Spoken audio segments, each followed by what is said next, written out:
Can I borrow your phone charger for like a minute? I need to find out if an outlet is on or not. Yeah, go for it. Of course.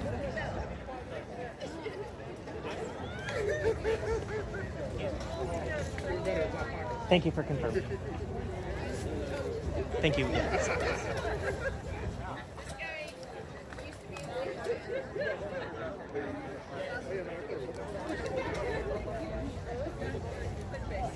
Yeah, definitely. Thank you. Of course.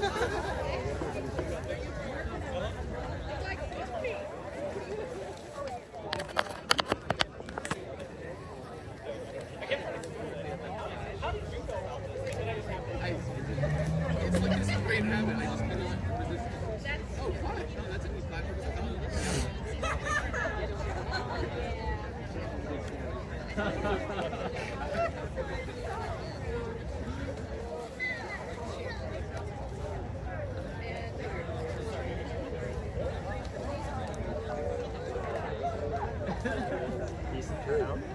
Yeah. I'm hoping even more people show up. This is pretty good. Yeah.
Hey. How's it going? Good.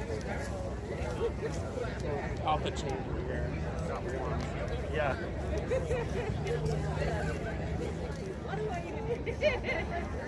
Hi, I'm Ash. Nice to meet you. I'm Norris. I'm Rose. Lovely to meet you. I'm friends. So I be close to you? Yeah, that's okay.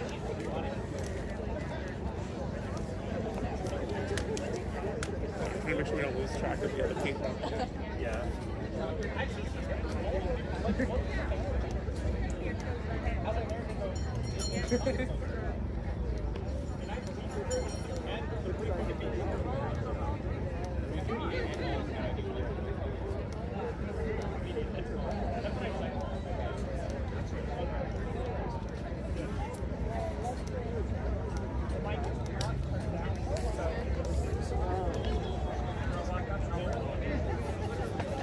How's it going?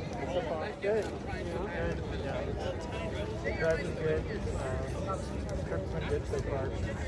We're staying just like 10 minutes away, right by the airport.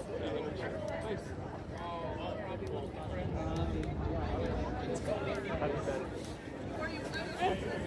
Yeah, you know, Great. an hour. Yeah, I'm all right.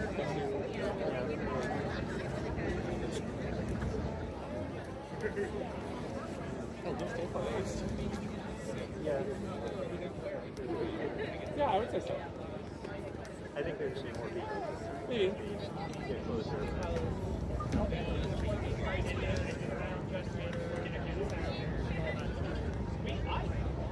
You'll take the train over then?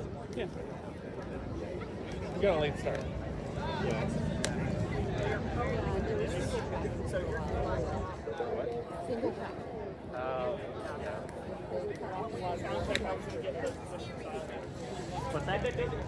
Cut off that took the orange line of repairs this weekend, and they were single track. Yeah, that's why the estimate's so high. Because Yeah.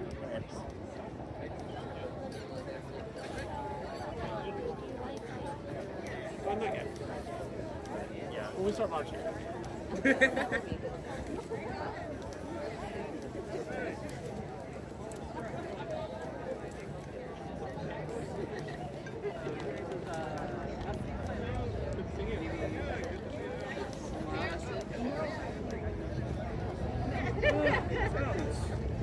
Nicest weather ever being out in the streets.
Standing out here.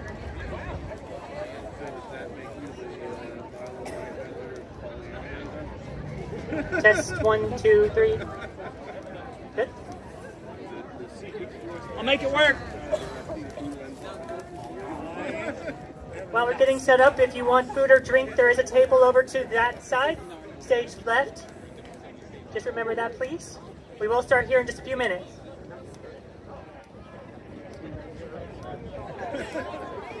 Determines your fate. I've been trying to find a new job. I've been doing campaigns, and I'm now getting that single feeling, the same one I get like, is this actually work, or are you just trying to get me to keep engaged? Right? So we just gotta keep offering me up like fools to drop my resume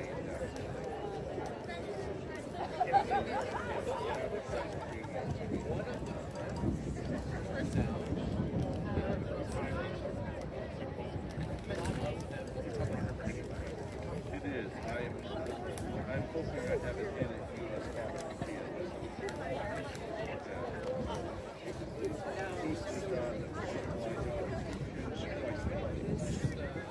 Yeah.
Start simmering for my cousin.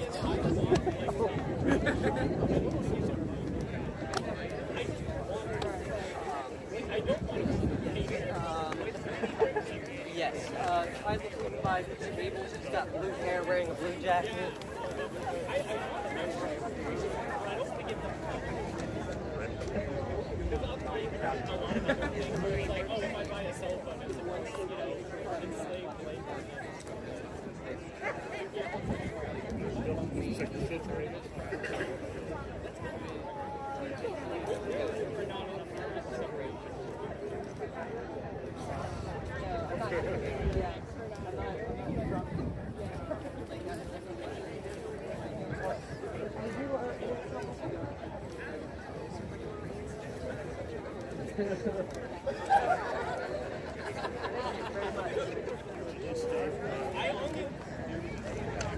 Oh, I'm so sorry. No, that's okay. I can like even try to. No, that was my bad. Okay.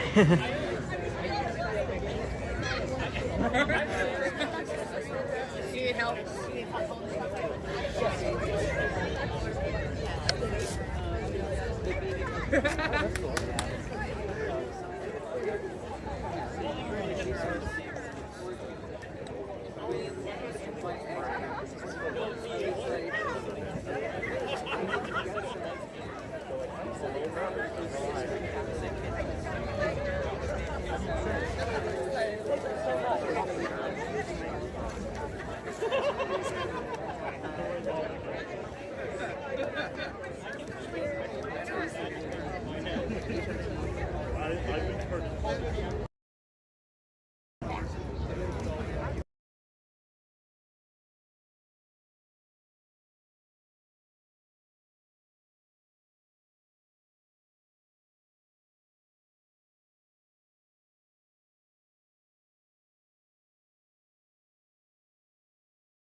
interpreter.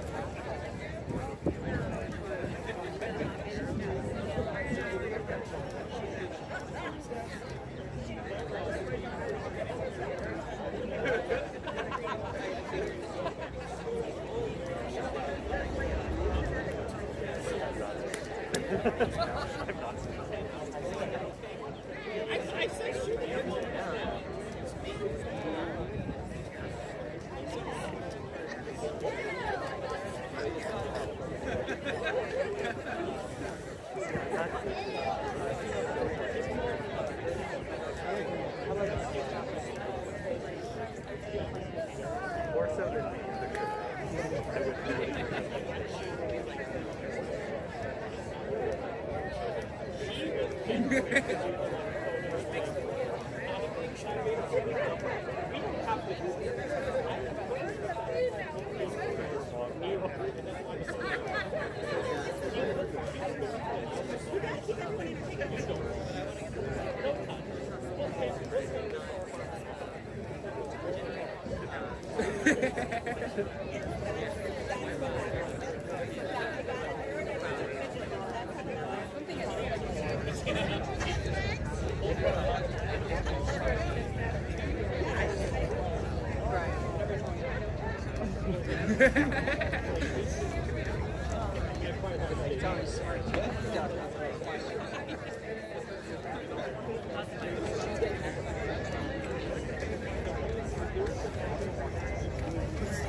I see a parking. Yeah, I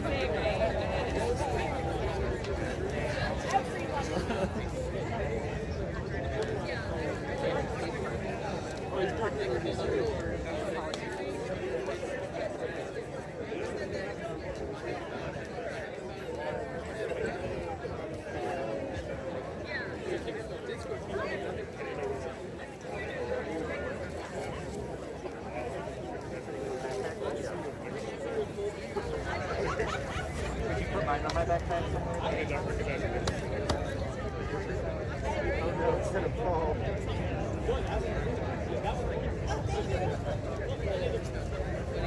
Yeah, so they're probably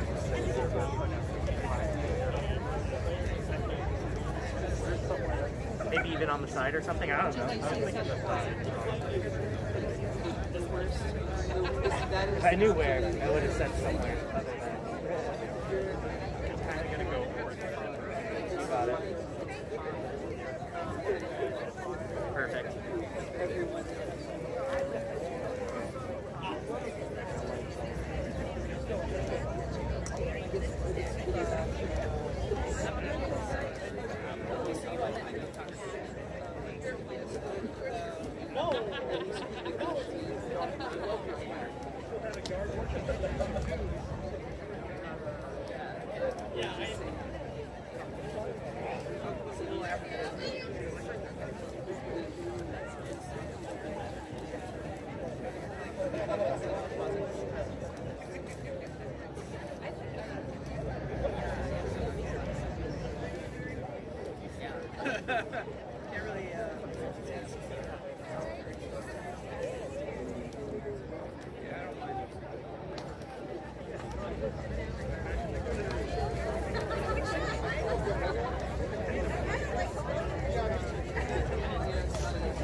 Or it almost is. Almost.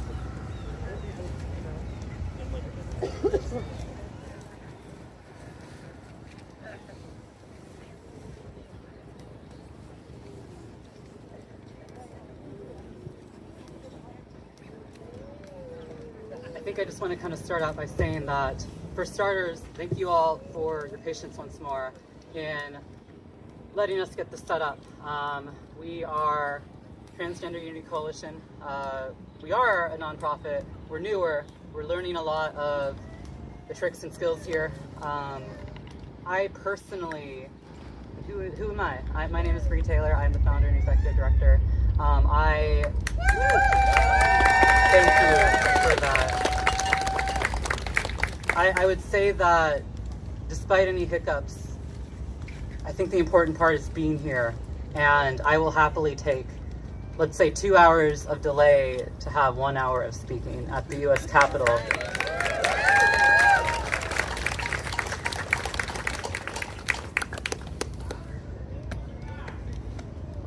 little louder?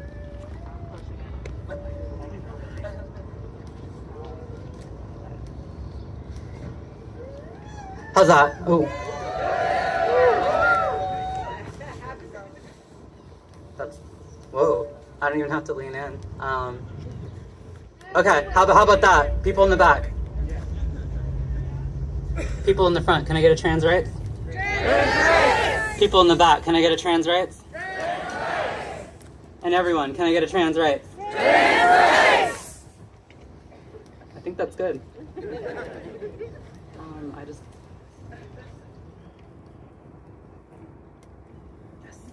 Yes. It helps that I had an opening speech pre-written. I don't have to also think of something to say on the fly for this part. Hello, all of you wonderful people. Thank you for being here today. I want to speak to you about something that touches every aspect of our lives, but feels too often distant: political engagement. When we think about politics, it's easy to feel overwhelmed or powerless. The constant stream of headlines, debates, and elections can feel like too much to bear. And another problem is it's every single day. It's multiple times a day. It's constant. It's intentional. But I'm here to tell you, your voice, your choices, and your actions matter more than you will ever know. Yes. Every time you vote, every time you call your representative, your senators, your elected officials, those in government with a duty to do their jobs.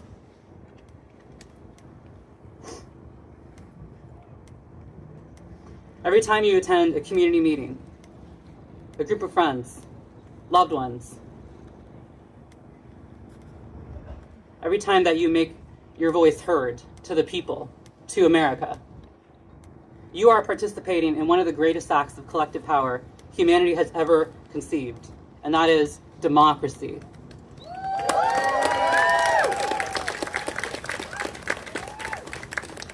And yet it is easy to remain distant in regard to this participation because, after all, there are so many other things going on in life.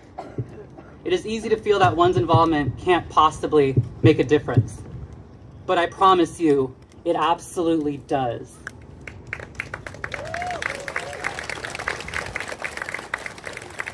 You see, democracy isn't a spectator sport. It's a show, it's not a show that we tune in every couple of years when the elections roll around. It is a daily practice and a shared responsibility and a living, breathing system that depends on each and every one of us. When we disengage, we leave decisions about our futures, our children's futures, our communities in the hands of others, often those who do not have our best interests in heart. Consider the issues that keep you awake at night. Is it the rising cost of healthcare? Is it the access to healthcare? Gun violence, climate change, Earth? Access to quality education, access to a base standard of education. These are not abstract problems. They're deeply personal, and they're shaped by policies crafted by people who are put into office by you, the voter. Or in some cases, and many times, the absence of voters. Let me give you an example. In the 2022 midterms, voter turnout was just under 50%. That means half of all eligible voters stayed home, while decisions that were made to impact 100% of us were left in those based on the results of those elections. Imagine what could have been accomplished if the remainder of that voter base showed up. Because every brick is a foundation of our society. Every vote is a brick, in that foundation. While too many of us fail to lay those bricks, the entire structure weakens as a result. But let's be clear, political engagement isn't just about voting. It is crucial, it is the cornerstone, but it is not the entire structure. Engagement means staying informed about the issues that matter to you, and not just at the national level. Local politics often have the most direct impacts on our daily lives, from the quality of our roads, to our schools, to how our police departments operate, everything. Engagement also means holding our leaders accountable. Remember, elected officials work for us, and not the other way around.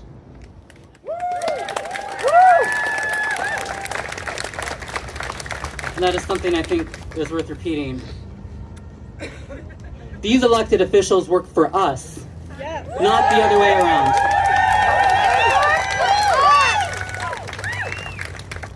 Our taxes pay their mortgages.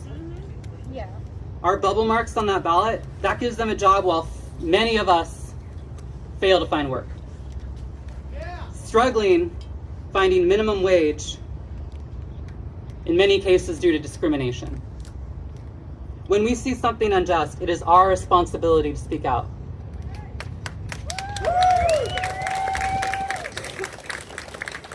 Call your representatives. Call your senators. National, state level, local government. Send them emails. Attend a town hall meeting. Testify at those committees. Be engaged. These actions may seem small, but they add up. They create pressure, and pressure creates change. Thank you.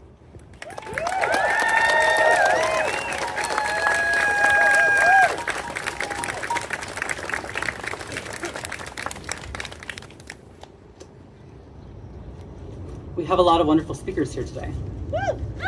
And I think they should get, in advance, a single round of applause.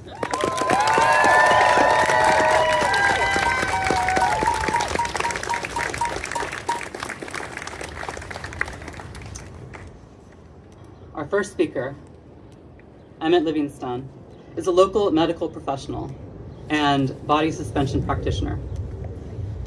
He's a published author and an international speaker for rope arts and sexuality education. And I would like to welcome Emmett to the stage. Thank you so much.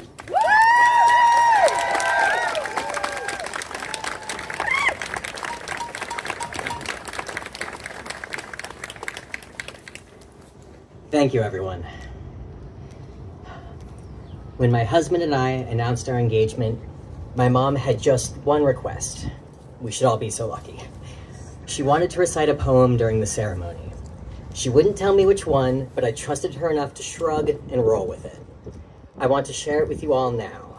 It is a queer and feminist classic, and while she chose it as a loving tribute to our new union, I feel it also speaks to the experience of being trans, or really any flavor of queer.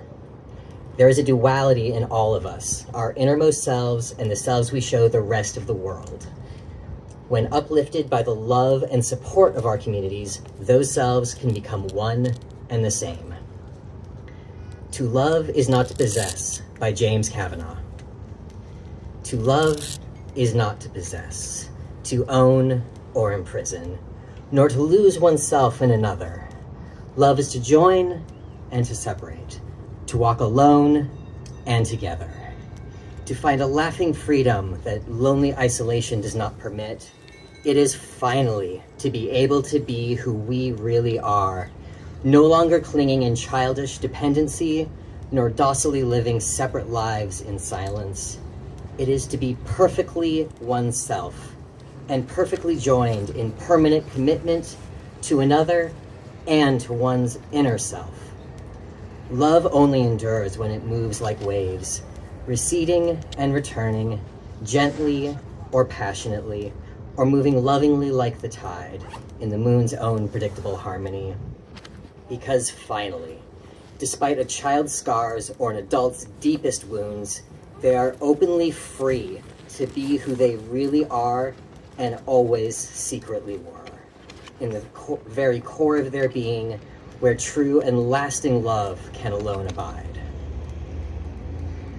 I'm not sure my mom expected just how many mom hugs she would be giving to happy, sobbing strangers, but it didn't matter. She embraced them all, as she has embraced me and my husband. When I first met my husband, I was still finding my footing in the world, still growing into my identity. In some ways, I imagine that process never truly ends. Though I will say, going through a second adolescence, accelerated menopause, and male puberty all at once in your early 20s is a hell of a ride. I can assure any skeptics, no one goes through this for laughs or to win a competition. I am transgender. I came out and began transitioning 9 years ago. So for just shy of a decade now, I have lived as my full, authentic self.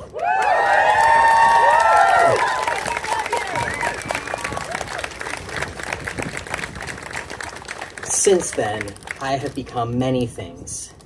I am a husband, I am a healthcare professional, I am an artist and an aerialist, I am a friend, I am a son. Being transgender is just one aspect of my identity. It has certainly shaped my history, but it does not define my future. When I was first beginning to find myself, there was very little representation in popular media or even acknowledgement in healthcare or legislation, and not even a whisper in public education. As a teenager, I did not know transgender people existed. I had no idea that I could become anything other than what I appeared to be. Towards the end of college, I got my first inkling that gender was not a fixed concept, and that being assigned female at birth was not a life sentence. At the time, I could not imagine growing up to become an adult woman. Frankly, I never imagined I would make it this far, but here I am, now. And I see a future for all of us.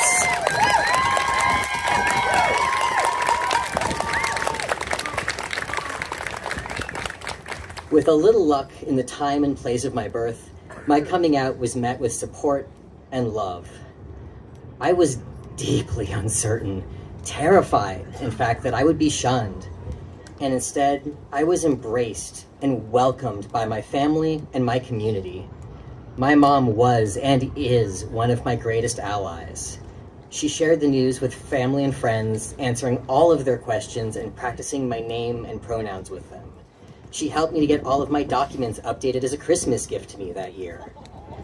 Yeah, she's pretty good. Thanks to my mom, my friends, and my partners over the years, I was able to explore what my future could look like and was encouraged to embrace the freedom to express who I truly am. As a result, I have blossomed into the man you see before you. I have hopes and dreams for the future. I have more hobbies than I have time for, and I have a close and loving family who cherish me as I cherish them. My mom gave me one other gift that first year. In passing, she mentioned that while updating her boss and coworkers about me, she made an offer to be a source of support if they or any of their children ever come out. Several took her up on this offer. Since then, it is a standing offer I make to all. If you or someone you know is thinking about transitioning and you or they are scared, are confused, if you don't know how to process these changes, reach out to me. I will be your trans encyclopedia. I will be a friendly listening ear.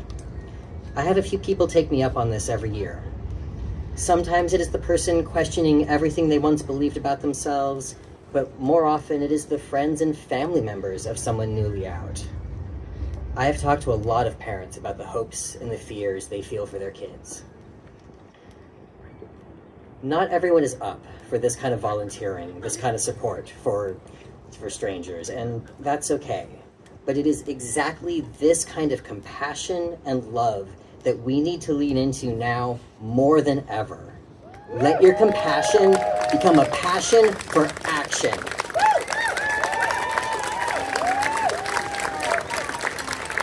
I ask all of you to come together with me. Speak out when you hear misinformation shared. Speak out when you hear trans, gay, black, immigrant, and others slandered. And if you don't know, if you are unsure, please ask. I imagine many of you have felt paralyzed by grief, fear, and anxiety over the past 6 weeks. Perhaps you have asked yourself, what can one person do about any of this? How do I make a difference? I have a few answers for you. One person can do a lot.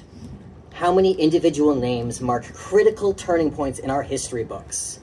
From Martin Luther King Jr., Rosa Parks, to Sylvia Rivera, Marsha P. Johnson, Audre Lorde, Edie Windsor, Frank Hamney, and so many others. All individuals. Individuals who are inspired and were inspired by their communities. Look around you right now. Your name may never go down in history for throwing the proverbial first brick, but you all are part of the resistance. You all are making history already by being here today.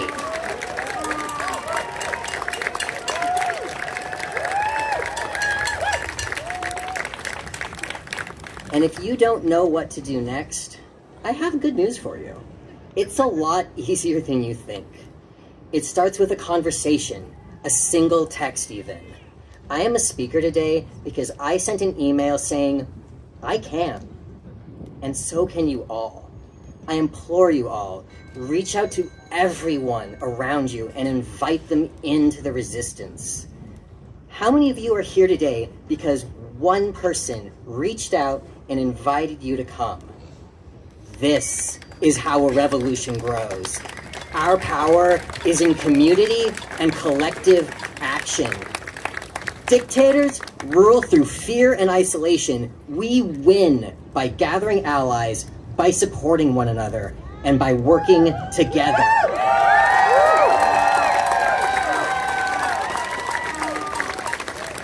Silence is compliance. So raise your voices and drown out their lies, drown out their hate. Take up space. Never let them forget we are here.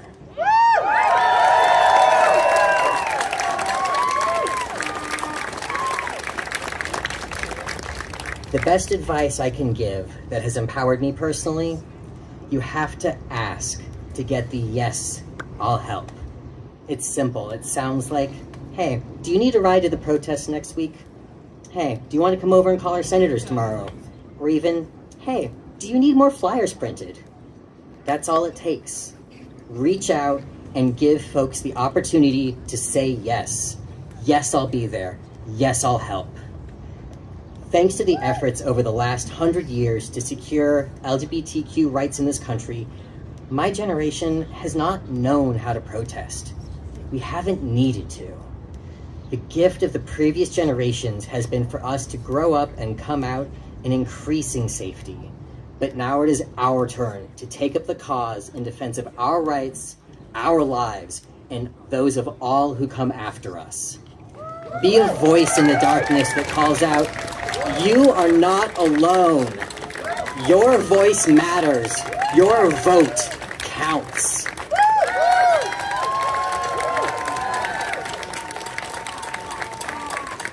Transgender people have always and will always exist. The Trump-Musk regime cannot change this. They cannot stop us any more than they can tear down a mountain with their bare hands. A single grain of sand may tip the scale, and I say, let's bury them in an avalanche.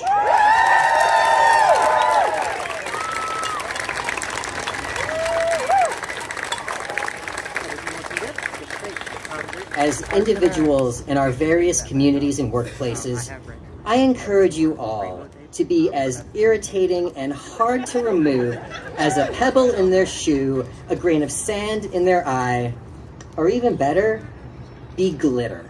Fabulous alone, dazzling together, and impossible to ignore or get rid of.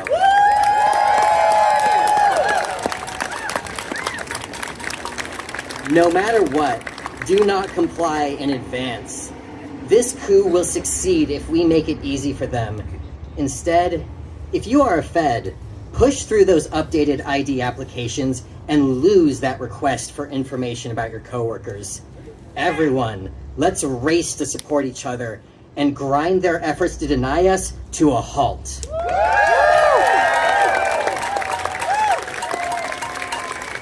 Do not go quietly.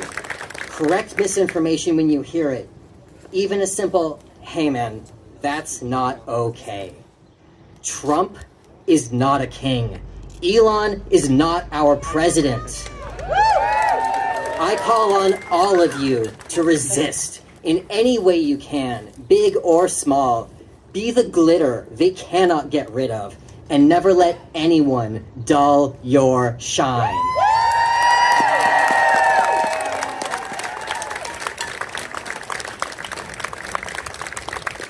In the years since I came out, transgender and non-binary characters have burst into the spotlight.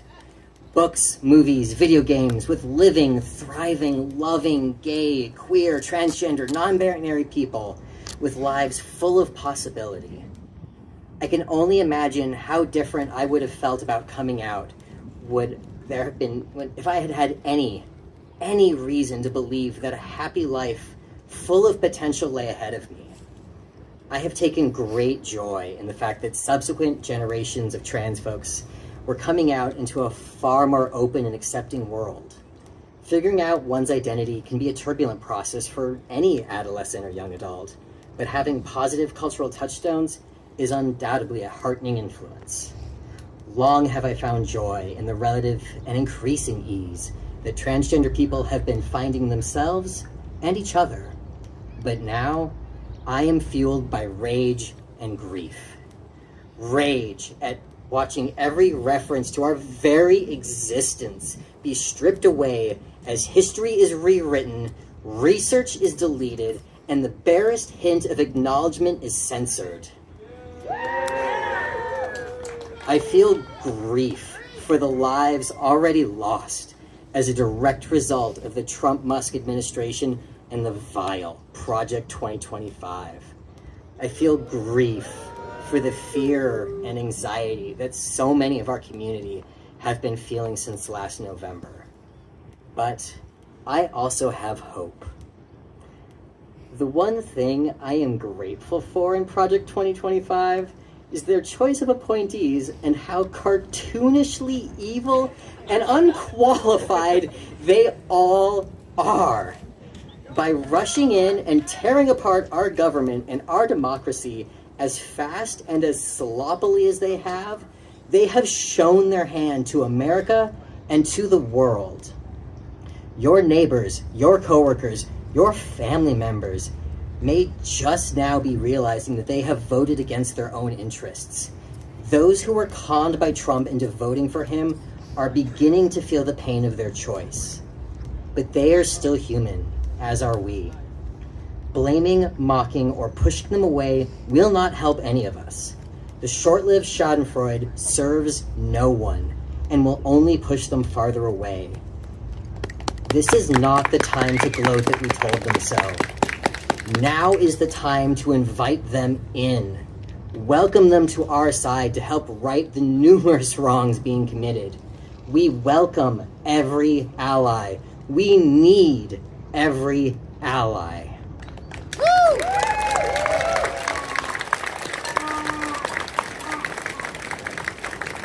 President Trump is set on fulfilling all of the promises of Project 2025, but I have a promise for him and his cronies. I promise that we are not going away. I promise that we will not be silent. Today we show the world that we are Americans too, and we will not be denied. We're here, we're queer. They will get used to it.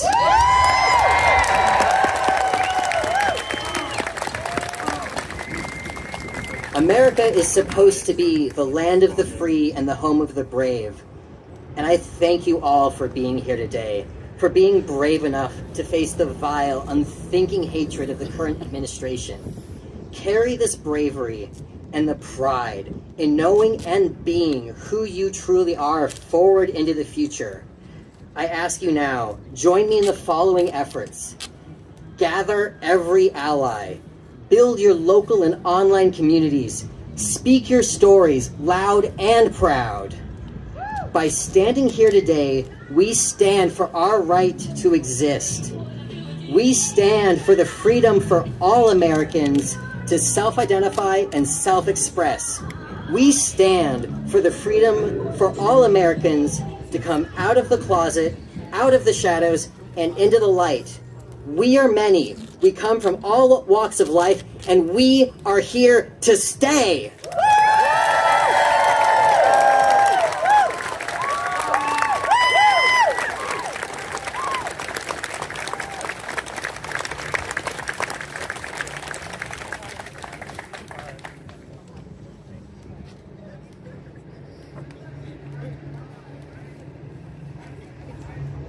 That was amazing. I think we should have one more round of applause for Emmett.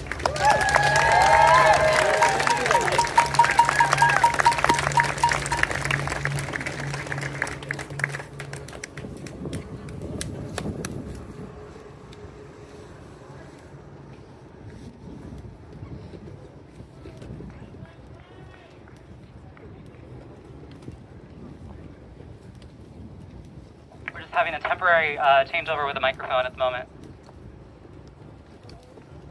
How is everyone's day going so far?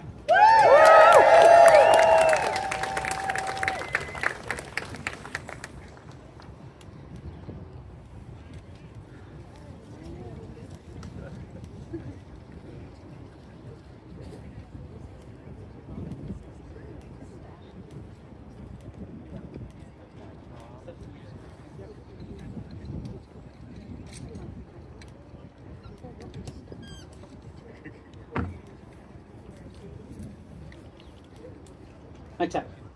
Good? Yep.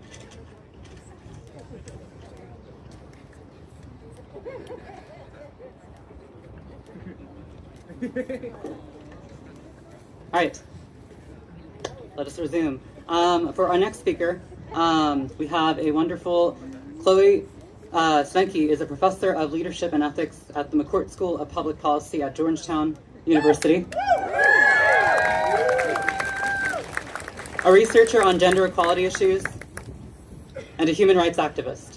Previously, she has worked at USAID, consulted to the World Bank, served as vice president at the human rights organization Freedom House, and has carried out LGBTQI+ human rights and democracy building projects in 42 countries around the world.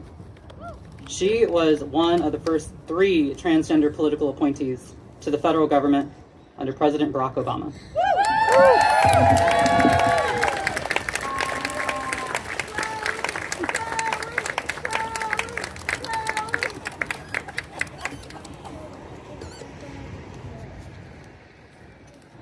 Chloe, welcome. Is it on? Let's welcome Chloe to the stage.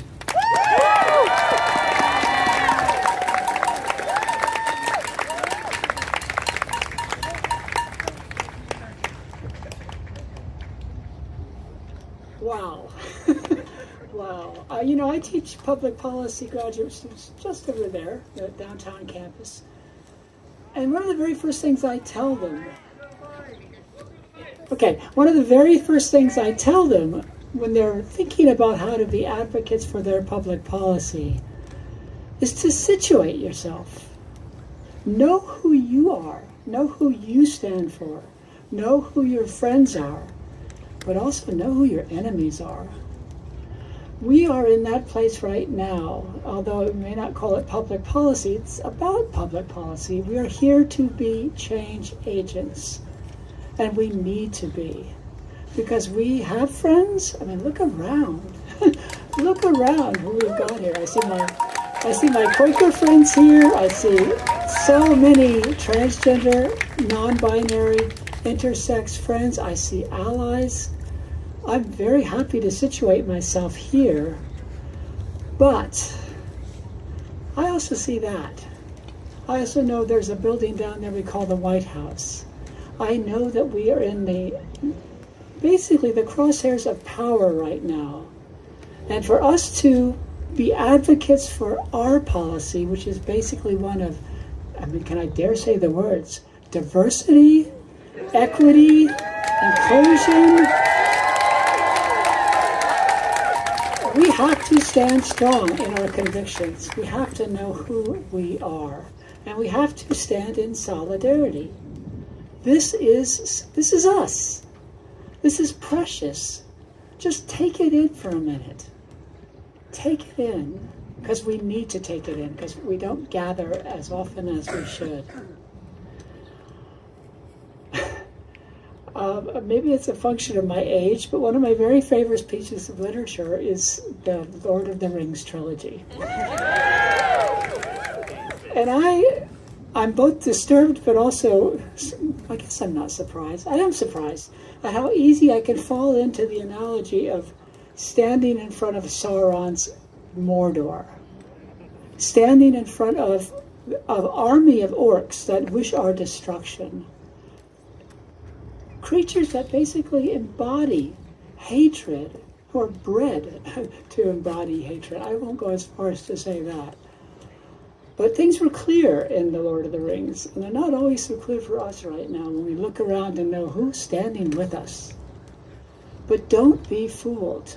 There is very strong power here, and a lot of that power wishes us harm. We have to be realistic. We have to face that. We have to understand what we're up against. I don't know if you remember the final movie where the final armies of the West, and they weren't very many, were in a circle in front of the black gates of Mordor. The drop-dead handsome Aragorn, king of Gondor, was there, so it was okay. It was okay. There were some hobbits, too. But those gates are ominous. The power behind them is a threat to that small circle. It's a threat to our small circle.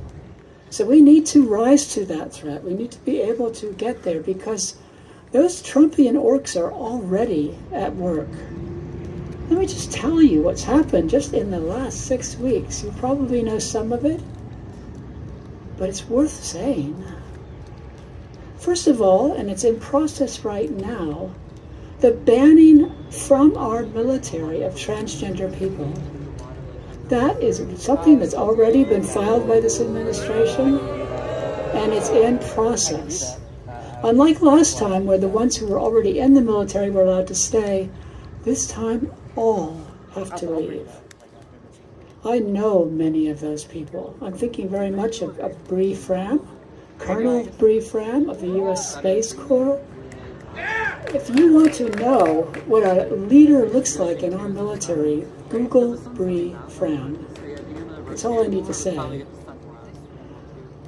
As you heard from my intro, I used to work at USAID. It's one of the best jobs I ever had, and some of the best people I've ever worked with.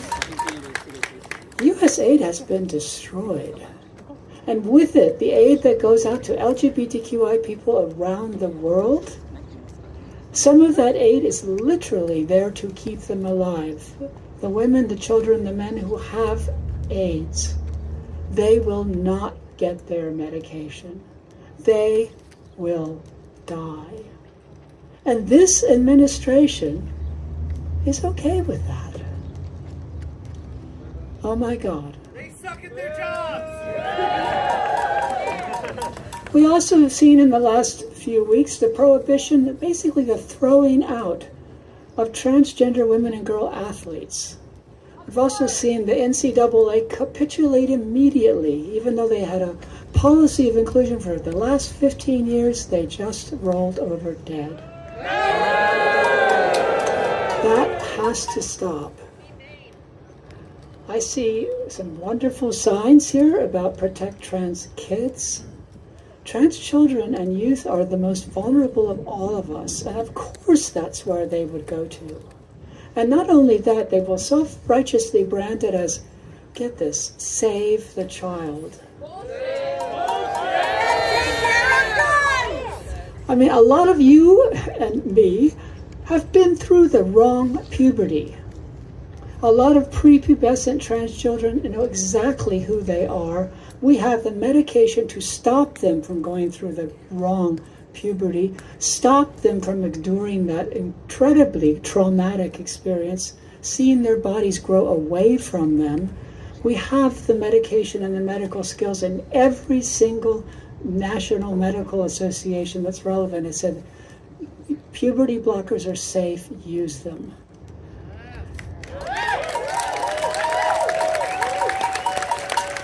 Let's let these children get to 18 and decide for themselves. Do not make them go through puberty twice and try to undo the damage, because it is hard, it is expensive, it is painful, and it is unnecessary.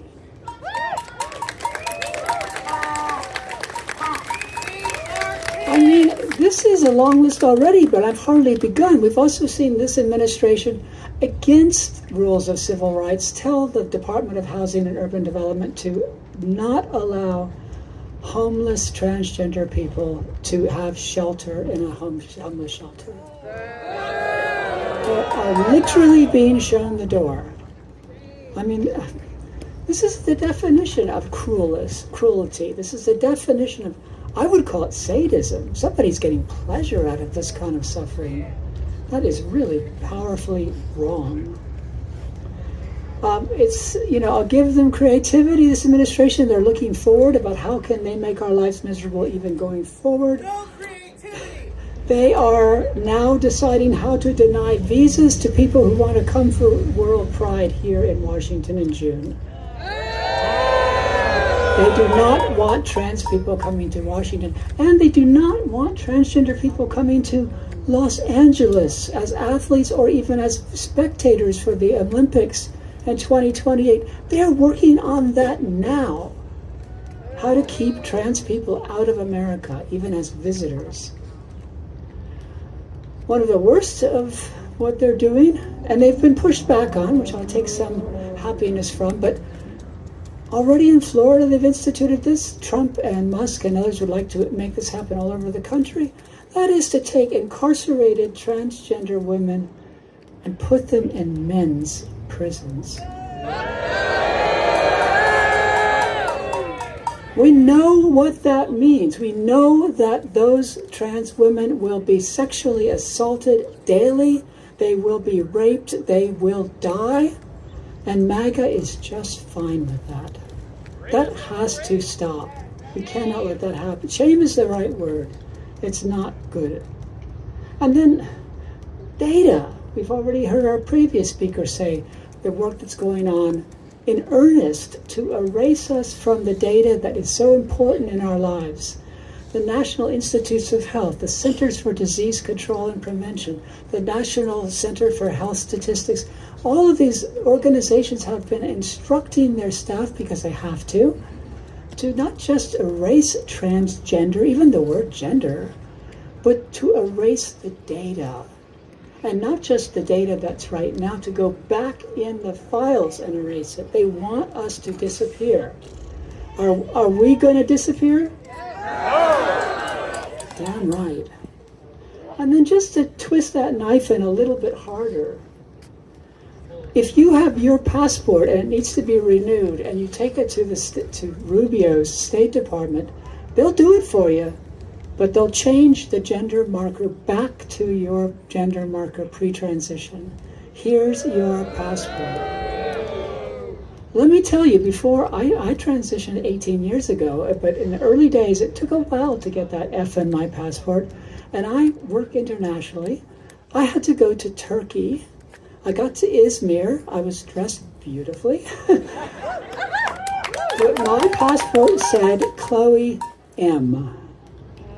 And the immigration people had a field day with that. They kept me standing on my feet for 8 hours so 3 shifts of the immigration officials could come and humiliate and make fun of me. This is no joke. This is hard. And that's where they want to return us right now. The long and the short of it is, we're not winning the culture war right now. We need to take this seriously. We need to find our strength. We need to understand what we're up against. We all sense it, but we need to speak it. We need to make sure others are there and understand it. We need to be witness to us, to who we are, to the humanity that we offer the world. I mean, I'll step back to Tolkien one more time. Those people showed up with banners, with heraldic symbols. They were proud warriors. We have a flag. We have our symbols too, and those symbols are right inside of us. They're our values. They are who we represent. We are transgender, non-binary, and intersex people. We have our own power. We have our own armor. And that's the values of authenticity, of resilience, of dignity. That's what we Quakers call that of God in everyone. Determination, courage, self-awareness, human rights, decency, that's a word that's almost disappeared, empathy, solidarity, and more. That's our armor. That's what we can put on. That's how we can win this culture war. We have so much to offer.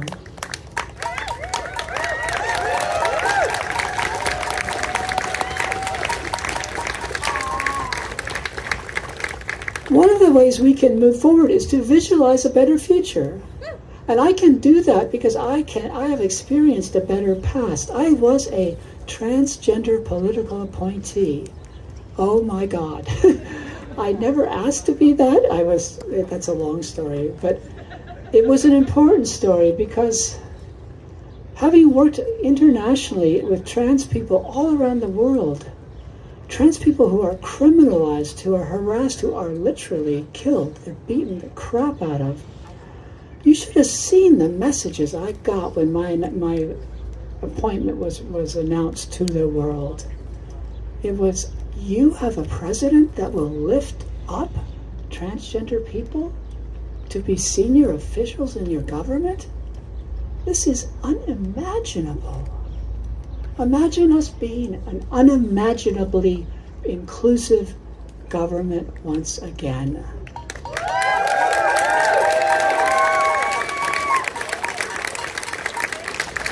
Let me say their names. Dylan Orr, transgender man, worked at the Department of Labor. He's now out in Seattle, amazing person. Amanda Simpson, transgender woman, worked at the Department of Defense. Strong, competent, amazing woman. And me, whatever you want to label me. One day, the three of us got a message, and not the kind of messages they're sending out now to federal workers. We got a message, though, to show up at the White House. That Bill Daley, who's the chief of staff for Obama, and his team wanted to speak to us. That's all it said. We were terrified. We were very new in the job. We showed up. We didn't know what we were going to say. And we walked into that room, and right away there was warmth. There were smiles. There was inclusion. And there was a question that was asked that has never left me, and that I dream of hearing it asked once again. They looked at the three of us and said, "What can we do to support you?"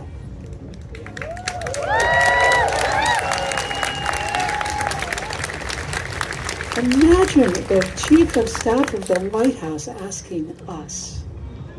And we've got to get back to that place. We absolutely must get there because we told them. And they listened and they tried. And every single time we went to the White House after that, they reported to us what they had been doing for our community.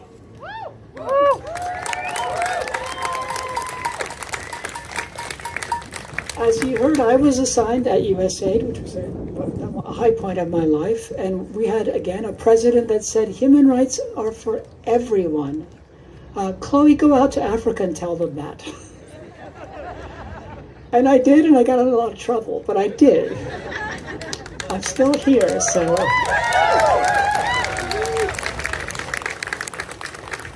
Okay, yeah, you want to know. Well, I'll tell you, I got the shit beat out of me. I got put in hospital for 2 weeks. I've been with people that were also beaten up. I was arrested 3 times. I've lost my job 3 times. This is what being transgender can be. So I've been there, and I will go back there again if I need to, because that's what maybe we will need to do. I've lived through it, and I will live through it again. We will win.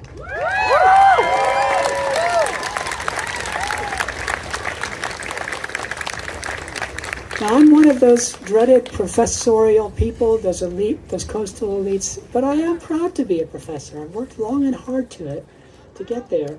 And I'm going to indulge myself at your expense and teach you something. Maybe you already know some of this already, but I want you to know how at least I see this.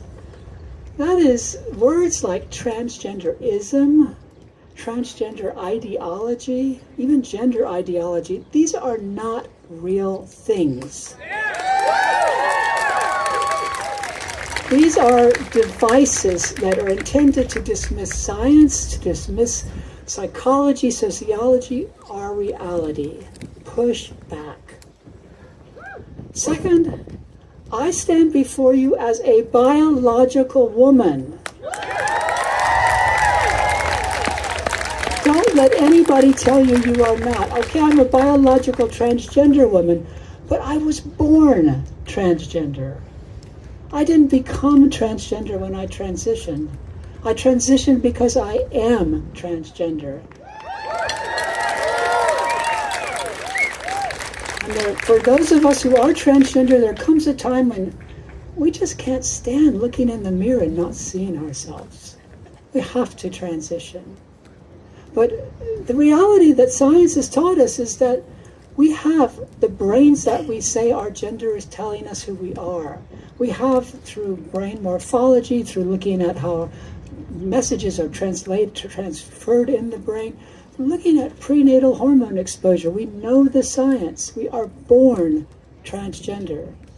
I have always had a woman's brain. In fact, I actually volunteered my brain, not now, for after I died, to be part of that continuing research. But science is important. Oh no! Red flag. Am I still here? Yeah, good. Okay. So, we know who we're up against. We're up against Trump, Musk, and MAGA, and we know that they are not friendly to my science lesson. Persevere. Trump, Musk, and MAGA are big on disinformation and lies about us. Push back. I got some big news for you, too. Really big news. Never, I'm saying this as an eminent Georgetown professor, never in the history of the United States is there a single case, never, of a transgender woman assaulting a cisgender woman in a public restroom.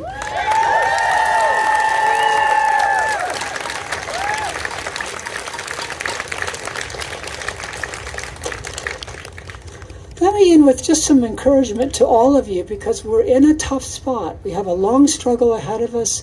We need to take care of ourselves.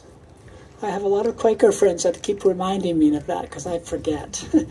We cannot win if we don't take care of ourselves. We cannot win if we don't try to do this together. We cannot win if we are mired in anxiety and fear. We need to hold our heads up proudly, and we do that through self-care and building solidarity. That's our first priority. I'm going to end, as our previous speaker did, with a little bit of literature. This is actually from the French philosopher Albert Camus, part of his essay, Return to Tipasa. This was brought to me by Bree Fram, previously mentioned. Listen. In the midst of hate, I found there was within me an invincible love. In the midst of tears, I found there was within me an invincible smile. In the midst of chaos, I found there was within me an invincible calm. I realized through it all that in the midst of winter, I found there was within me an invincible summer. And that makes me happy, for it says that no matter how hard the world pushes against me, within me, there's something stronger, something better, pushing right back.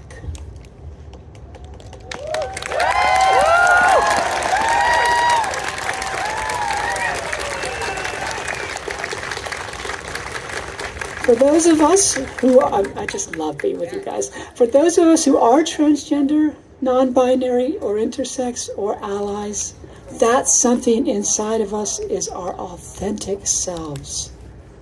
Never underestimate us. Thank you.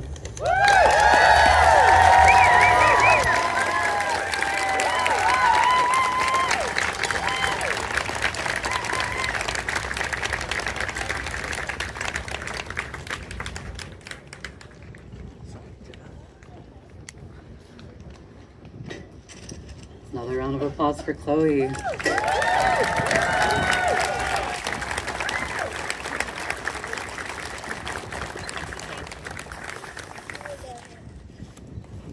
So next up speaking, we have the wonderful activist and author, Giselle.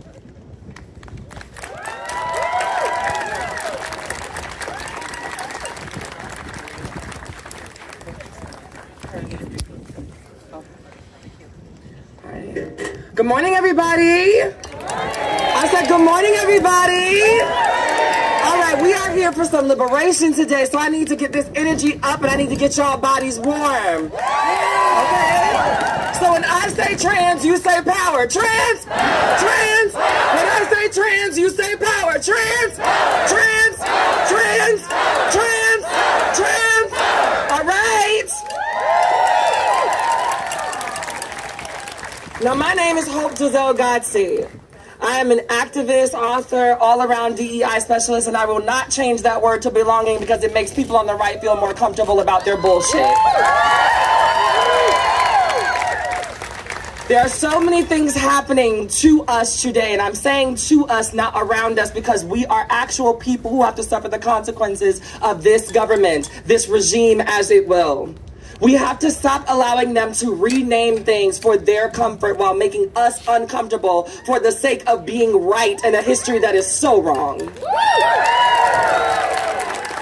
Too many of us have come here today in an effort to protest for things that we should not have to beg for. Our civil rights, our children, our medical care, access and resources, and the ability to fight for a country that doesn't give a damn about us. But this is not something that is new to us. People on the left, folks who are truly progressive and forward thinkers with open minds, have often had to fight for the things that we deserve most. And every single time, as history would have it, we come out on top. And so I'm here today to remind you of that. As we sift through our social media news feeds, there are so many people telling us about the things that are going wrong. There are so many people trying to give us the clickbait to make us believe that all of these things that we're doing are for naught. That being here today is for naught. That continuing to exist in our skin and in our bodies and the truths that serve us best are for naught. And I say that is a lie. One of the things that you will learn is that people who are afraid of the change are the people who fight the hardest. Think about the last time you were in trouble with your parents. You didn't combat them because you were right. You combated them because you knew you had done wrong and you wanted to distract them. That is exactly what this government is doing to us. They are trying to distract people from what's really happening. They want to eradicate trans people and use the government to do so. They want to convince the American people that this is the America that they voted for. One that does not involve or invoke the spirit and the ability of trans people around the world to do good.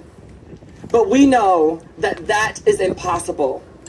We have been here. We will always be here, and there's no legislation, there's no piece of paper, document, or thing that orange can sign that is going to make us disappear.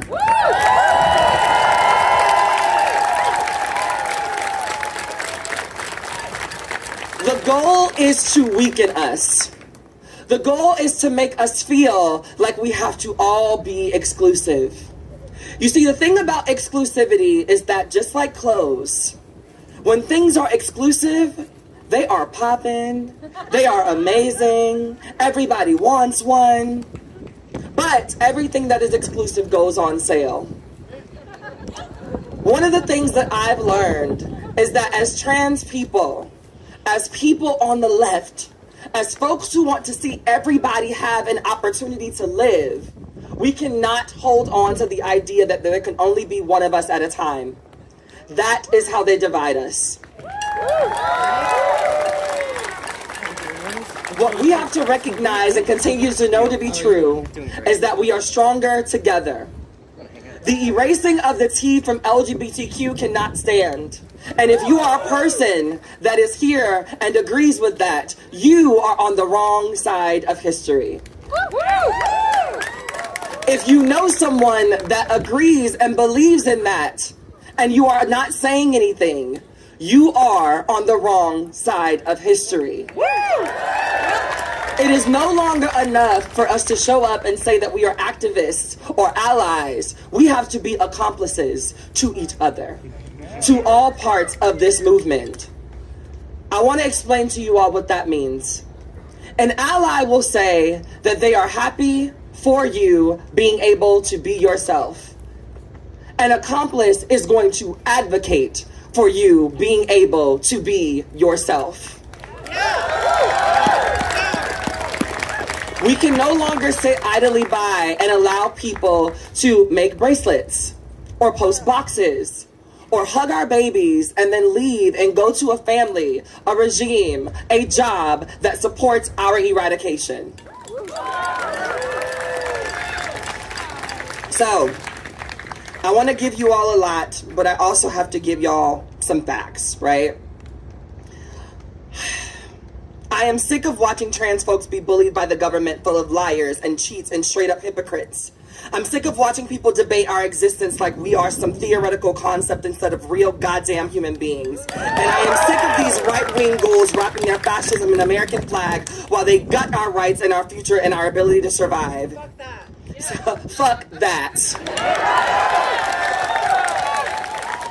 Y'all see what's happening, right? This ain't a game because this is not just policy or debate or political disagreement. On trans people, on black people, on poor people, on immigrants, on everybody who isn't a straight cis white man. So let's talk about the fools who are leading the charge. First up, we've got Mr. Orange.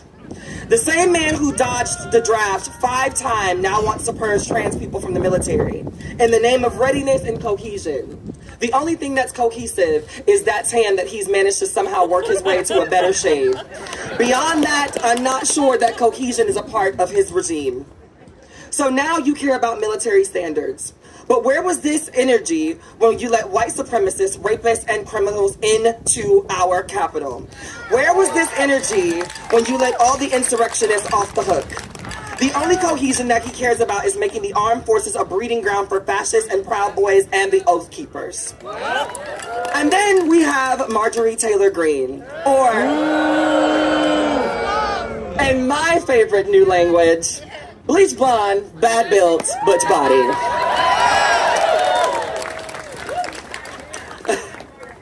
She swears that she's about protecting women while voting against every bill that could actually help women.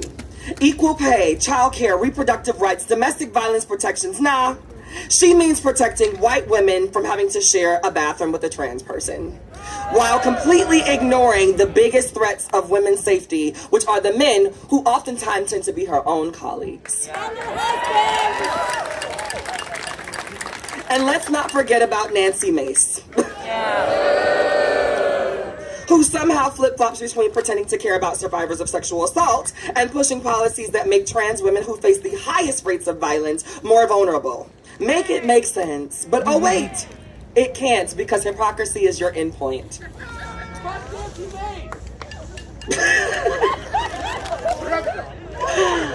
Oh, her 3 husbands did that, and all of those things failed past an engagement.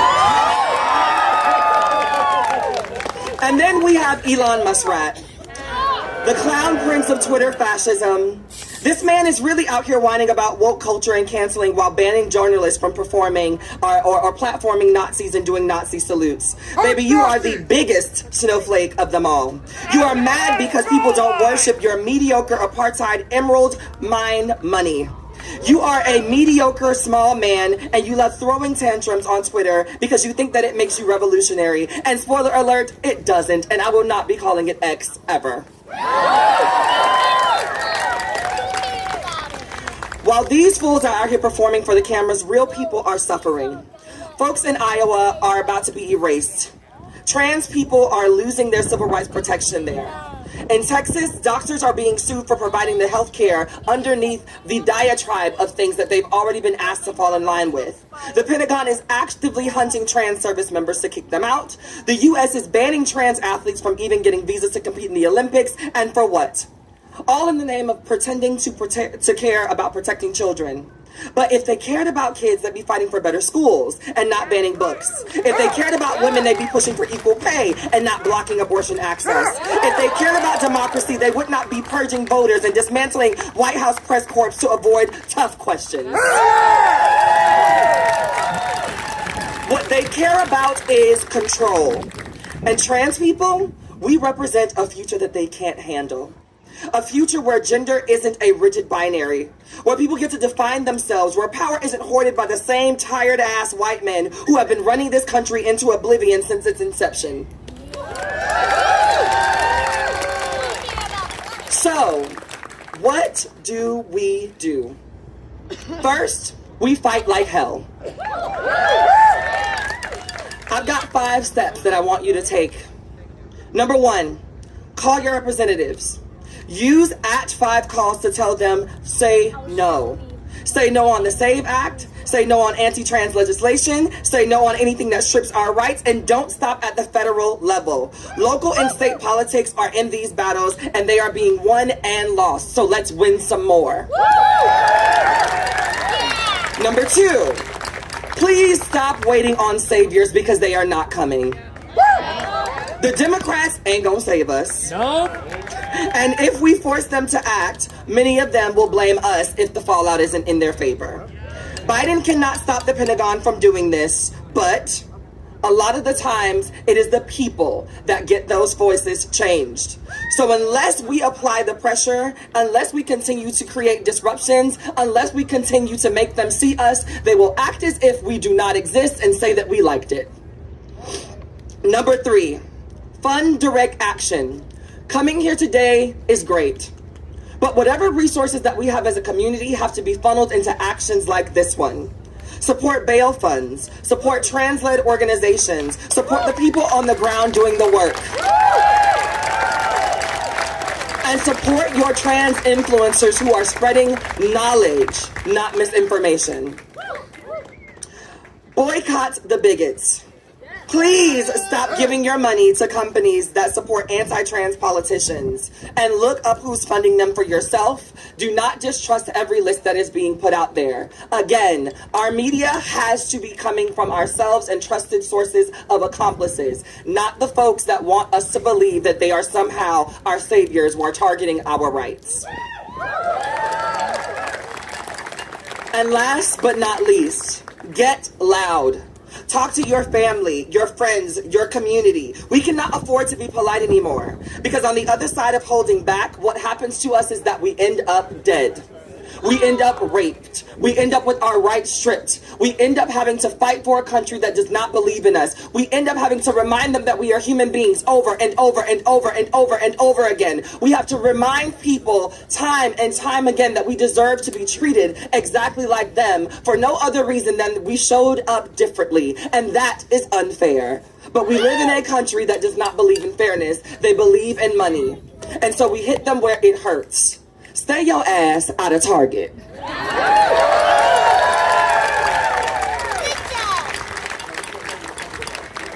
Stay your ass out of Chick-fil-A. stay away from Walmart.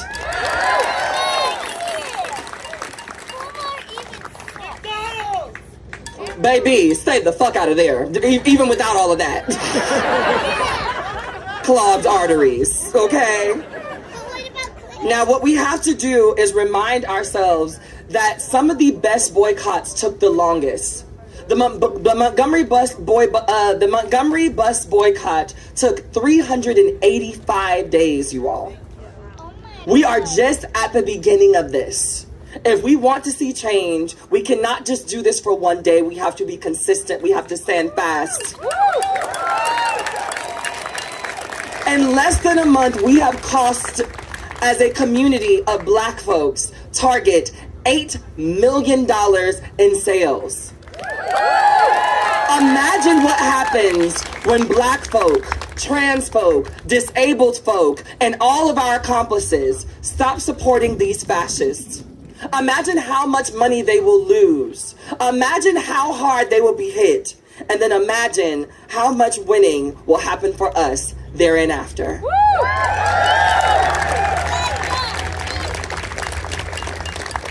I need you all to listen to me. We are the majority.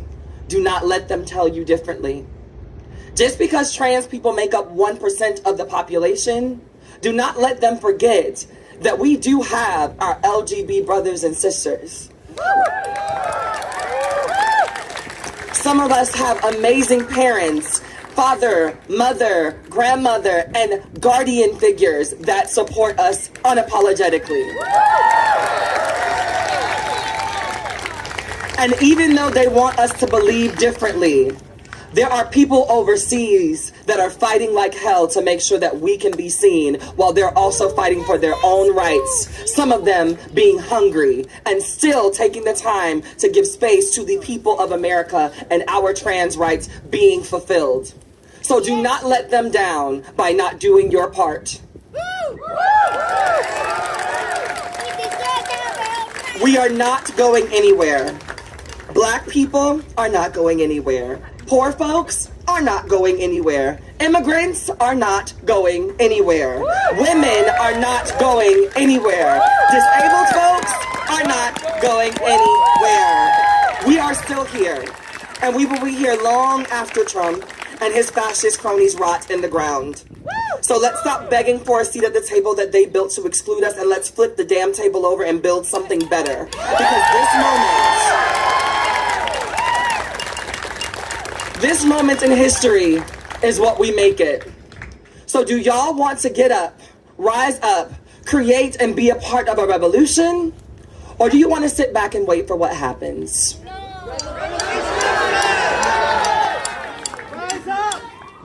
So when we fight, we win. So what are we gonna do? Fight! What are we gonna do? Fight! What are we gonna do? Fight! Because when we fight, we what? Win! When we fight, we win! Thank you.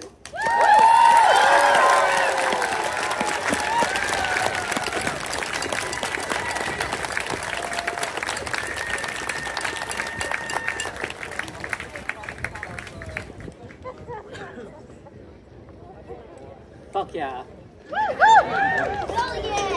Another round of applause.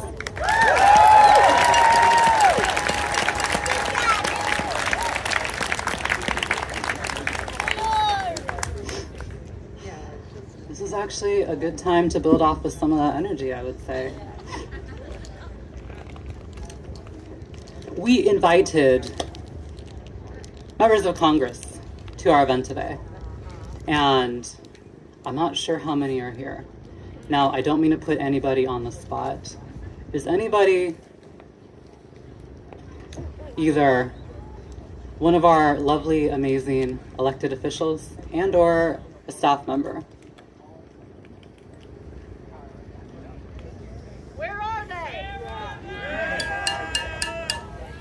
That's what I thought.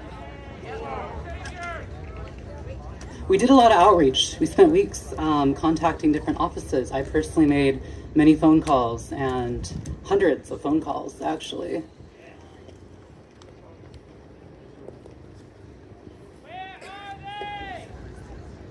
I have an email.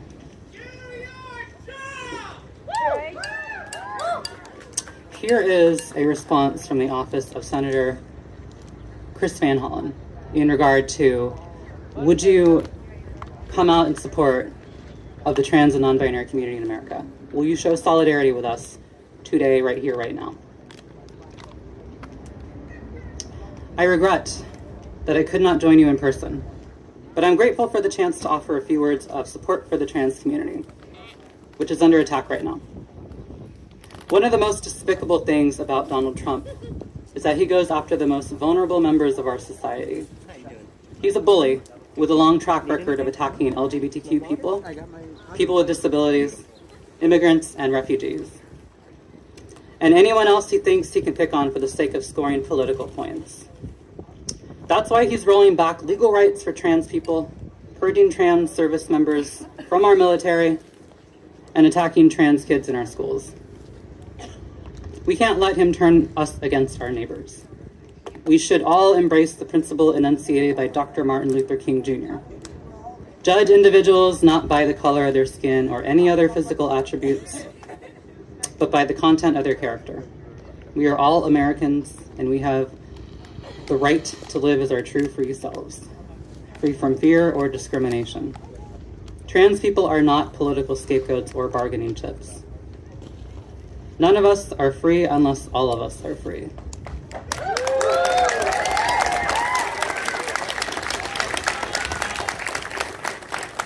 I want to thank you all for standing up for what's right, and I want you to know that I will stand with you in the fights to come.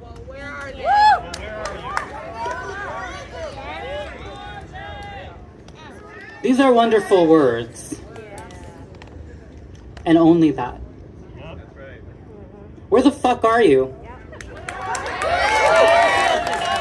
Did you know that Senator Chris Van Hollen was one of the many Democrats who voted yes on the NDAA amendment to restrict coverage of gender-affirming care for transgender minors under TRICARE?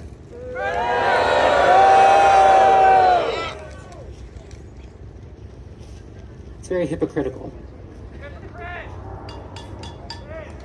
But these are still wonderful words. It might be a grim reminder that we cannot rely on those who have nothing but empty, hollow words. There are some members doing real good in their duties. But we need to see more of that. We need to see more action. Being told we're here for you is bullshit, when it is not met with people actually here with us. In the fights to come, we will be there because it is our fight. It's our lives. It is our existence. And if those so choose to join us are allies, we welcome them. But they have to actually join us. Actions, not words.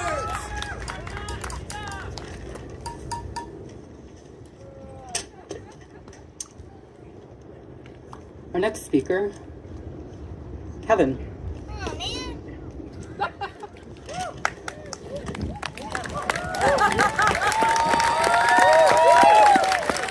I would like to turn the energy away from that pragmaticism to some loving energy. Let's welcome Kevin.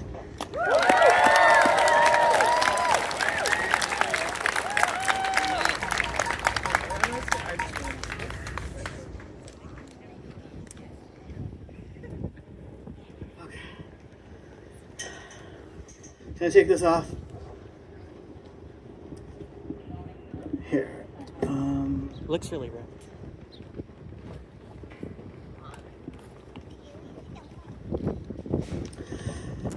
Hi. My name is Kevin.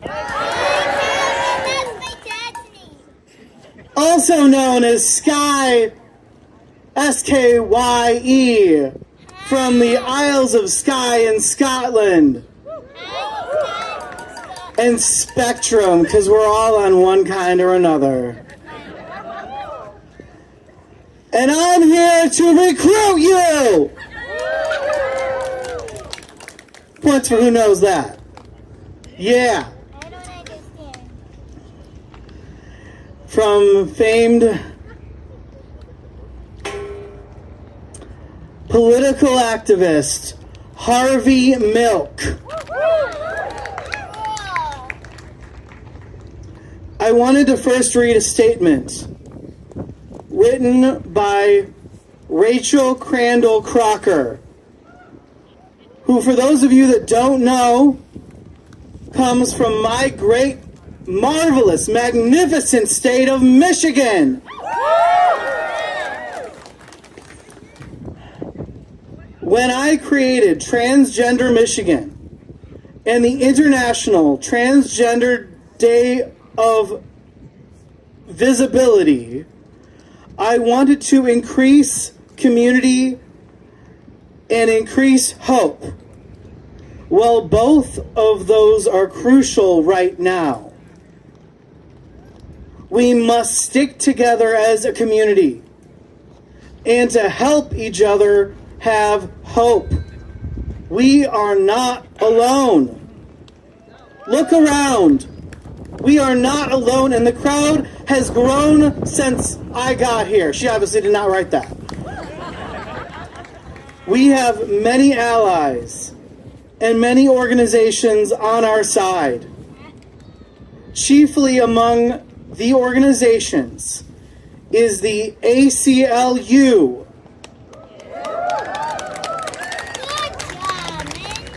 They are fighting for us every step of the way.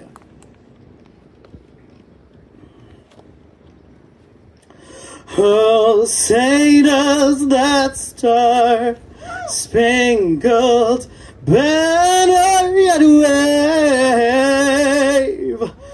for the land of the free and the home of the brave.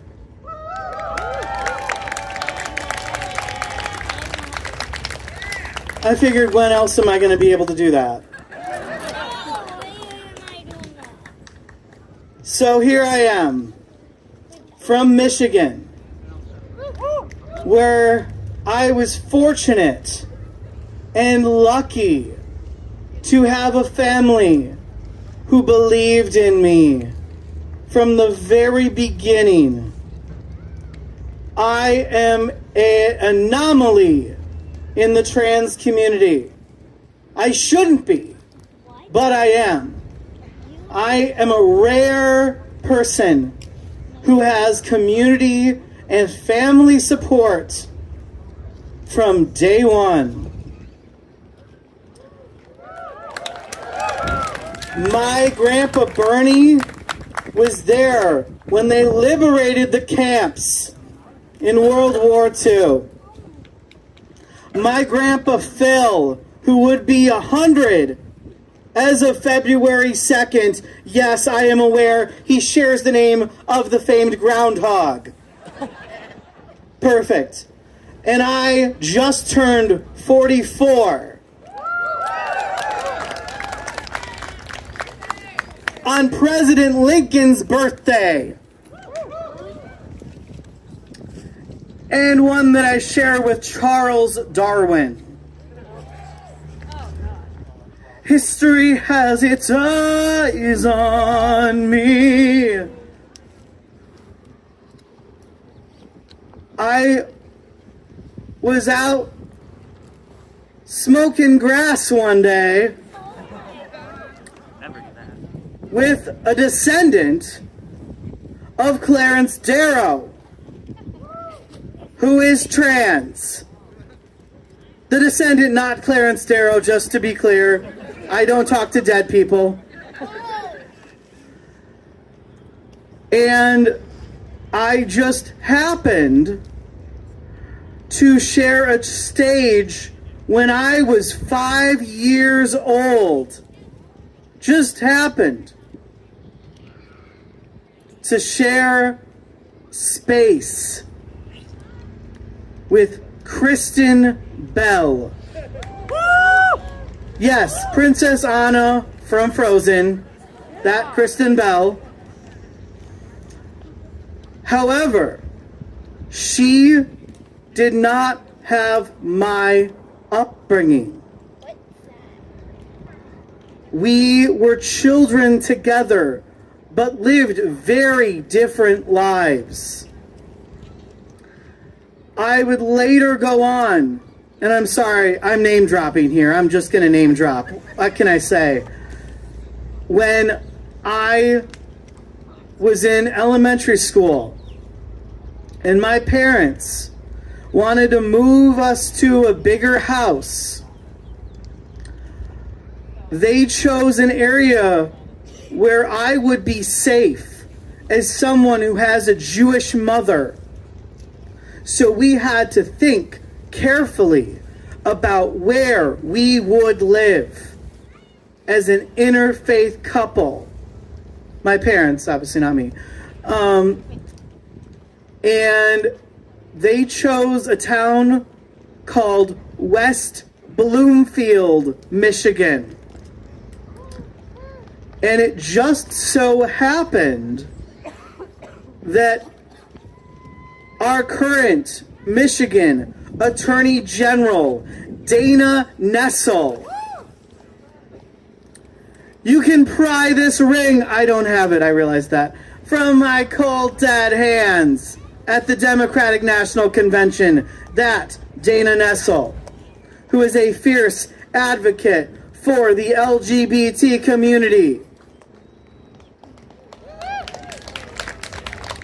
Yes, I share a childhood home with our current Michigan Attorney General.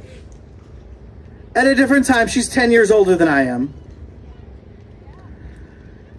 But that is the blood that is running through me. That is the force that I have in me right now. And I don't know about you, but I'm not going anywhere. Michigan is my home state, and the United States of America is my country.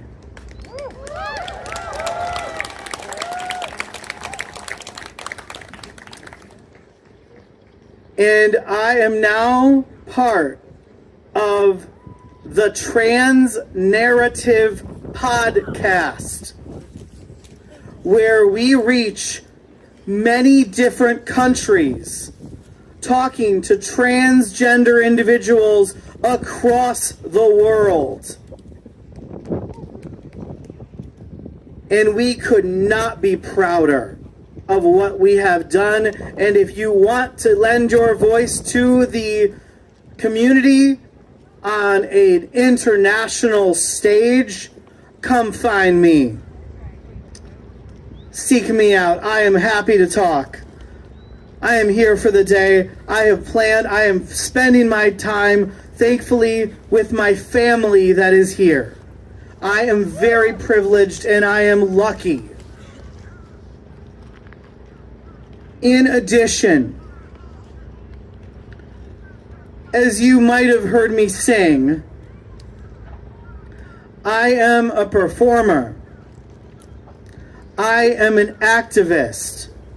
I am a writer. And I am writing Stonewall the Musical. Dance with us at the Stonewall Inn. Dance with us for your life. Dance with us in the midnight street. Tonight we're gonna make a revolution.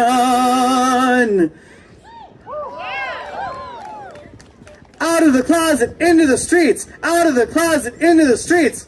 Out of the closet. Into the streets. Out of the closet. Into the streets. Out of the closet. Into the streets. Out of the closet. Into the streets. Out of the closet. Into the streets, out there we chant in the fabulous heat. Out of the closet, into the streets. Want to find out more? Go on Skye, SKYE, Productions.com. That is SKYE Production.com. Com. No, sorry, wrong. I apologize. I'm in the moment. That is the name of our company.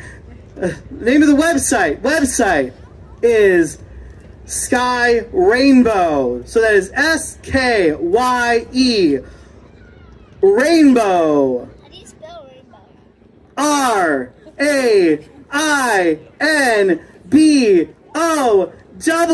RAINBOW.com. Because we're all part of the Rainbow Connection. How about we're all in part of The lovers, the dreamers, and me. Thank you.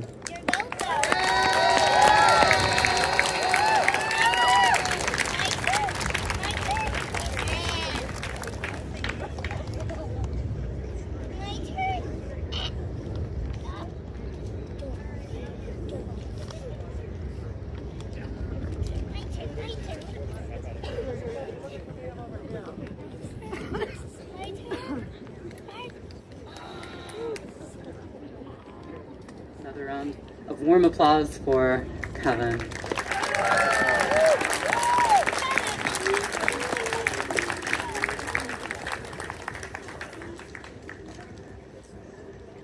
Not too long ago, actually, on January 30th, our organization had essentially this with the people at the state level. We managed at the very last second, when it just felt insanely crucial and necessary, to put together across 9 different states, state capitol rallies across the country at the same time. California, Texas, Wisconsin, Michigan, Ohio, Massachusetts, Kentucky, Colorado,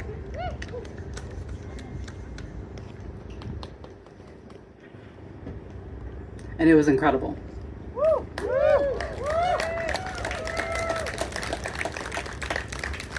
To see all the wonderful people in each state, to show their faces, and to express their voices. This fight is not local to a single part of the country. It is everywhere. There are about 2.5 million of us. They say we are a tiny statistic and that we are small. Does that sound small to you? No. I'm sorry, I didn't hear that. Hey! Exactly. To relay some of the voices from these other states, we have a couple of our rally leaders who led the rallies in Texas and Kentucky. And the first of these two, I would love to welcome the wonderful Melody Tremallo. Please give her a warm round of applause.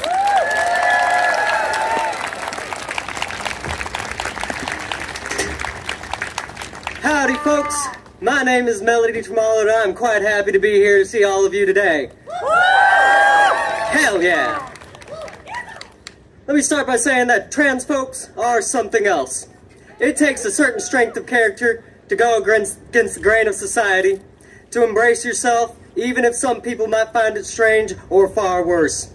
It certainly takes bravery to be honest with yourself when doing so can be dangerous. Can you imagine what it is to be brave? I've been called that a lot lately. Brave for being openly transgender. Brave to organize a rally in my home state of Texas.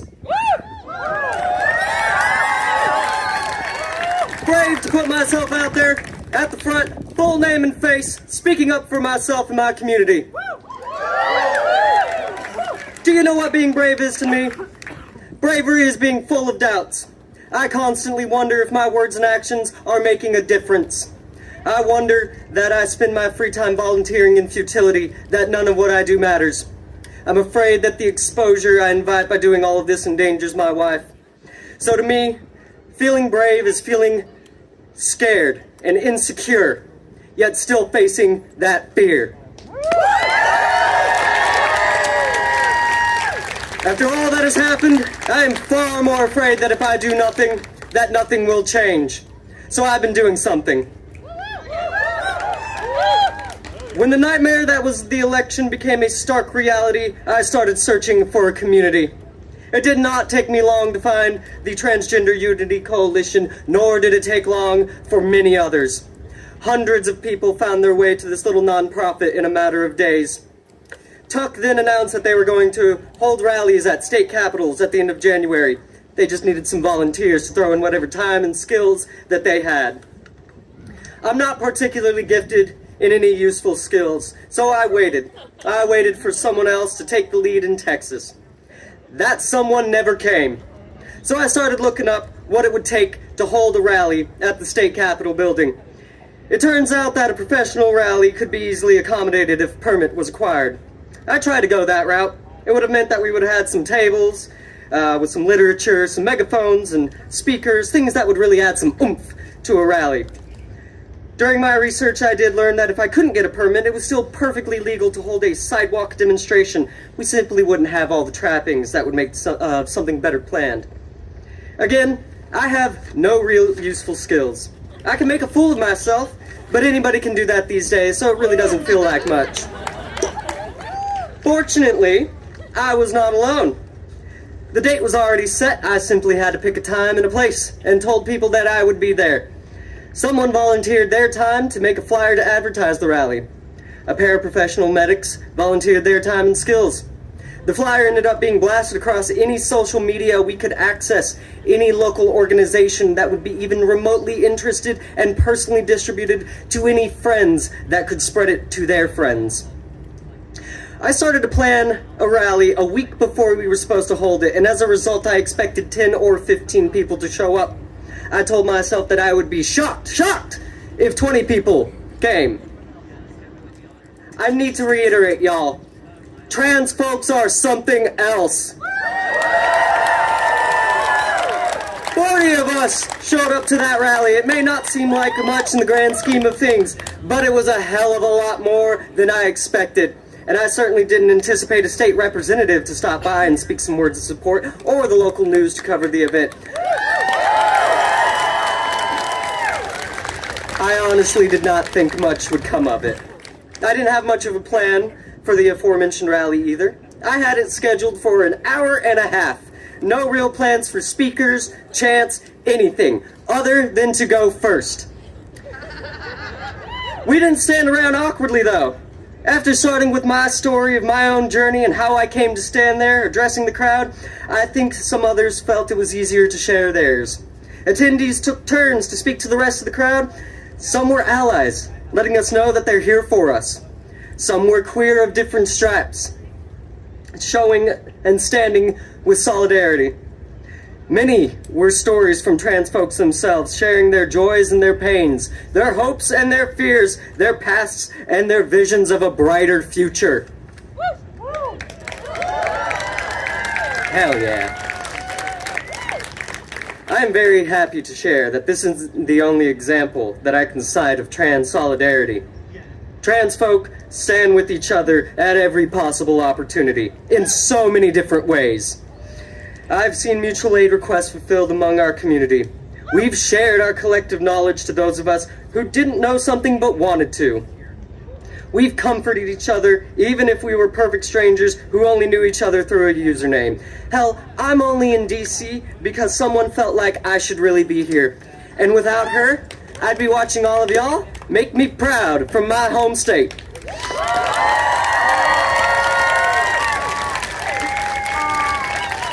So a big thanks to Marissa, all because she believes in me. That's some crazy, powerful, insanely beautiful, and wildly inspiring action right there. I can only hope to return the favor in the future, though I know she'd say I'm repaying her right now just by being here and doing my part. I've spoken to a person who is non-binary who could not attend the Texas rally despite really wanting to. Instead, they watched our little gathering from their home. Then they felt compelled to call me and tell me how proud they were of me, how much of a difference I had made to them, how my act of stepping up when no one else would made them realize that they aren't alone. I cried a lot during that call. Despite their pain, they felt assured that they could go on, renewed with the hope that somebody else was going out there and making a fool of themselves for them and everyone else in our little community. And looking at it today, our community ain't really small, is it? I don't feel like I'm brave. Not today. Today, I have no fear and I have no doubts. That's not bravery, it's certainty. I am calm with the knowledge that what we do helps. That my actions, no matter how big or small, makes a difference. All of y'all being here today means more to some folks than you can ever know. The simple act of doing something is enough to touch people's hearts and steer their lives on a new path. I know I felt that touch on my heart, felt the nudge to take a stand and be a small part of something far larger than myself. Before the election, I had plans for a future, a house to buy, a career to pursue. I wanted nothing more than a boring life. For a few weeks after the election, I felt adrift, like everything I had planned and hoped for was dashed away. While that future might be dead and gone, I have a new one to build. And there's a lot to this new future that remains unclear, but I know that it will involve me out at rallies like this, or putting together another one down in the heart of Texas.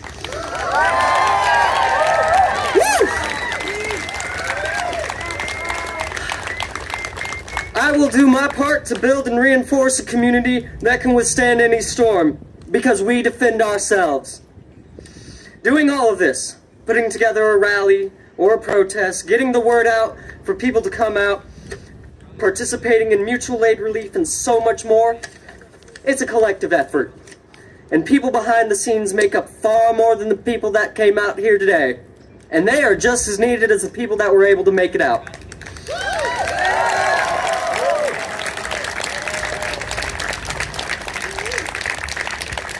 These are the folks that put together the flyers and then send it to their friends, their family, and across social media. They're watching right now from their computers and their phones. They may not have been able to come out, but they help make all of this possible. So if you think you cannot do anything to help, like I thought when I first started this new and wonderful journey, the truth is you can.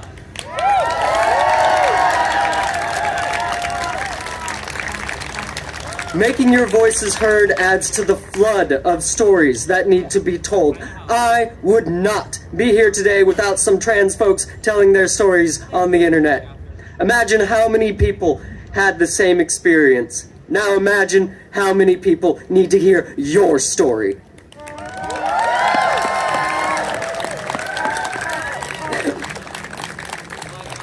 A rally like this is an expression of every voice. Because without all of y'all, and I mean all of y'all, we would not be here. From our friends, who unquestioningly support us when we take our first steps out of the closet, to our siblings across the entirety of the gender spectrum, without y'all, y'all simply would not mean y'all.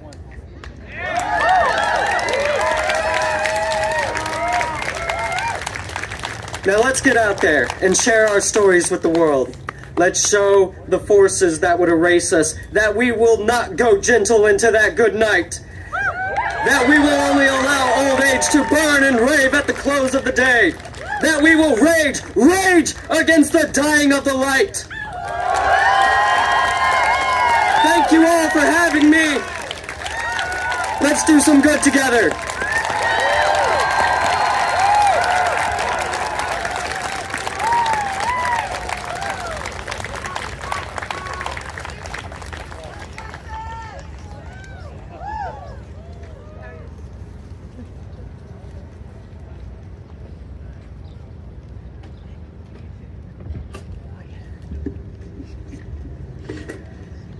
What a crowd. Whew. My name is Marissa Ireland, and I do not exist. The cogs of hate churn out orders to deny the existence of the people and places that we know are absolute. As a result, we, the people, have become the unwary targets of oppression, caused by the fear and desperation created by the current administration. We have been told that we must disappear, or else lose everything we hold dear. But they are taking away everything anyway. If we are not good enough in the eyes of our own government to deserve the same right to existence that others take for granted, then what is there to do? I was raised to believe that this country, our country, was founded to promote the common good, to forge a path of progress established on a bedrock of freedom. There were no exceptions, no caveats nor exclusions. Everyone was told that they were guaranteed the same chance as the person to their left and their right. But that was the greatest lie that has ever been told. Freedom is not selective. Freedom does not restrict the beliefs or rights of one group because it is inconvenient for another. Freedom does not force the will of others onto someone else. Freedom does not belong to any one entity. Freedom is not a privilege that is granted by a governing body in a form of a law. No. Freedom is an inherent and consistent truth that is ingrained in the very fiber of every being here today.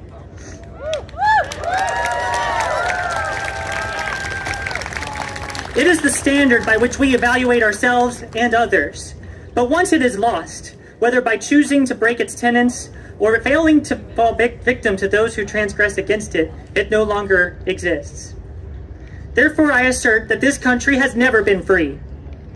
There has always been a marginalized group, caught in the crosshairs of some political party since time immemorial. Whether it be our Native American brethren, our brothers and sisters of color, those that looked like the enemy of some type of conflict or war, like those of Japanese descent during World War II, or the Arabic population, after 9/11, or the Latin American population of today. If any group cannot be free to live in peace, then none of us can.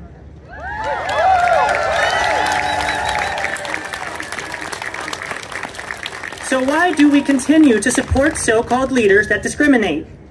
Human rights should be apolitical. The rights of all people are inalienable.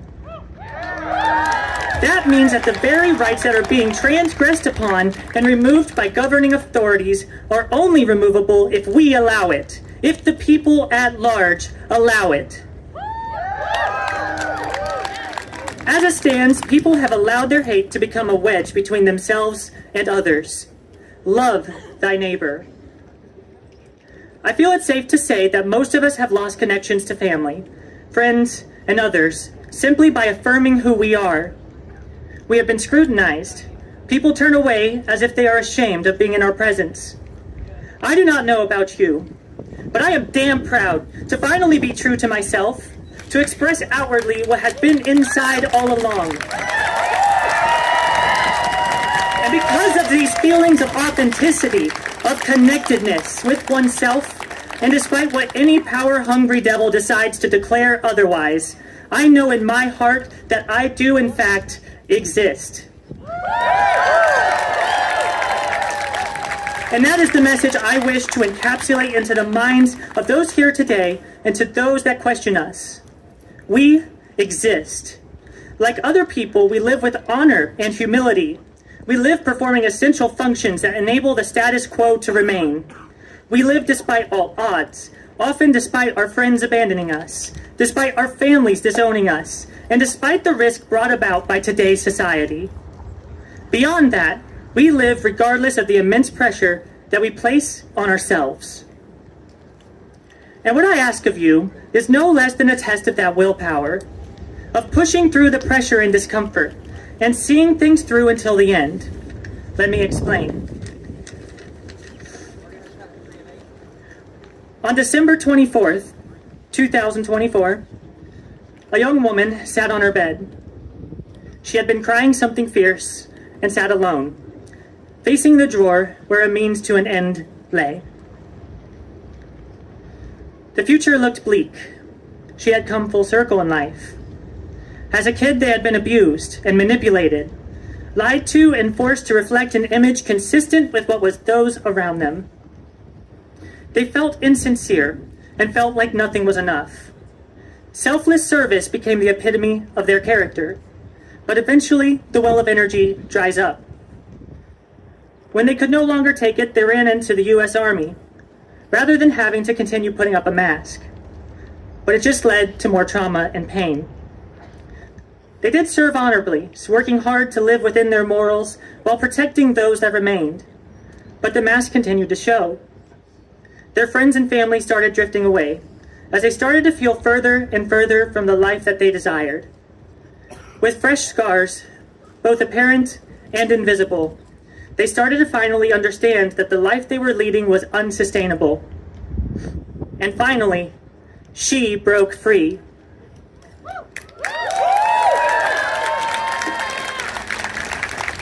The mass of emotions, the fear, the sorrow, all crashed down on her as she realized that she could not be the same person she had been her whole life. She knew that she was a woman and that no one else would understand. But what is a mask but a defense mechanism used to protect us from the ones we love the most?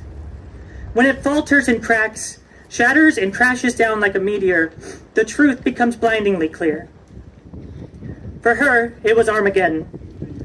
Friends dropped off silently or violently, family disowned her, or told her that they would tolerate her existence. Tolerance, if there was ever any doubt, is hate wrapped in the guise of love. It does not exist. It is a hollow excuse for breaking the sanctity of unconditional love. Nevertheless, she persisted. But tonight the drawer had become very loud, beckoning with the roar of a million hammers upon her head.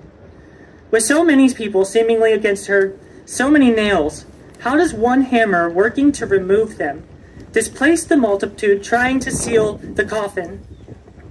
Despondent and lost, she reached down towards the drawer, and she closed it.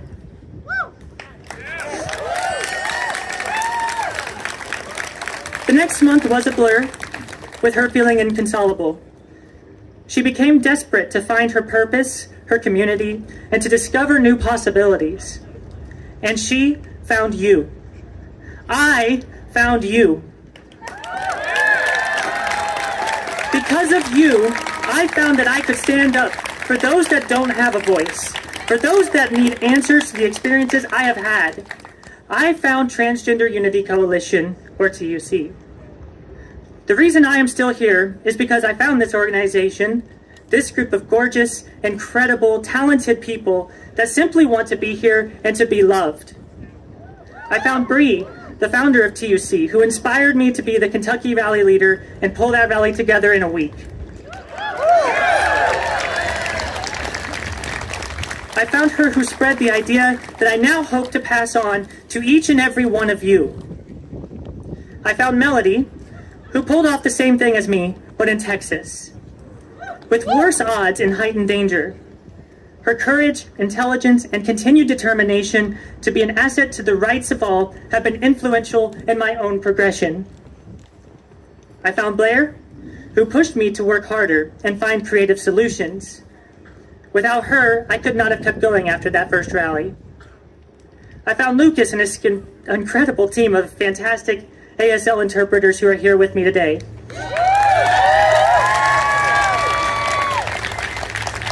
They have been incredibly generous and provided inclusivity in a place that tries to make it harder for people to celebrate that diversity.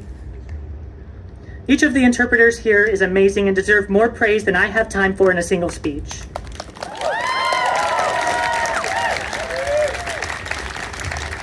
I also found Robin, who cannot be here today, but inspired me to seek happiness in life regardless of the situation and to continue to explore the world. And of course, Sabrina, my wife who I have loved for 11 years and will continue to love for the rest of my life, for always allowing me to find who I am and to be my authentic self.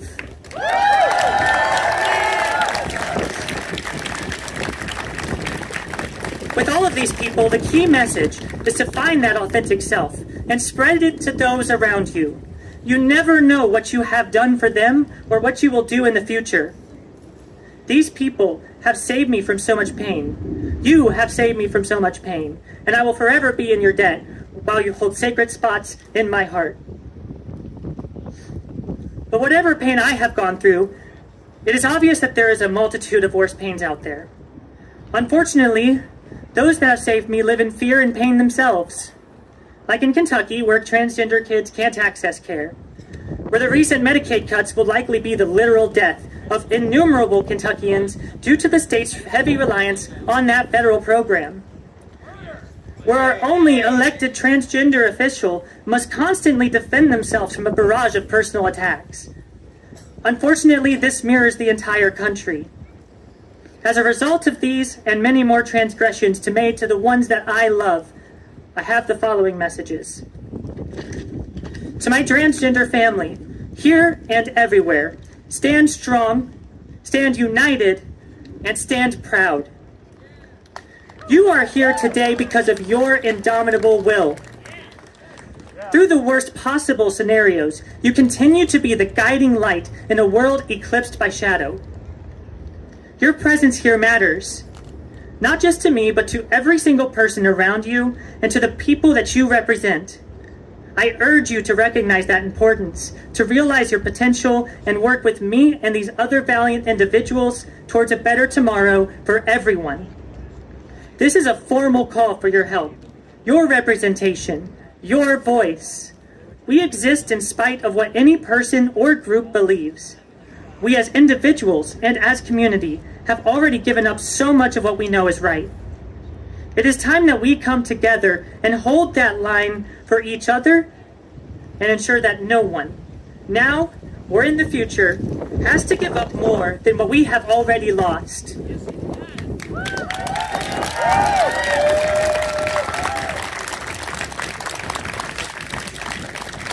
We can break the chain. We can stop the forward momentum of what is beginning of a monumental tragedy. To the greater LGBTQIA+ community and our allies, we need your continued support. The curtain is being pushed back, and it's full of gnashing teeth. The right for same-sex marriage is now under scrutiny, and women are losing their hard-fought right to vote. We must not forget that the loss of one group is the loss of everyone.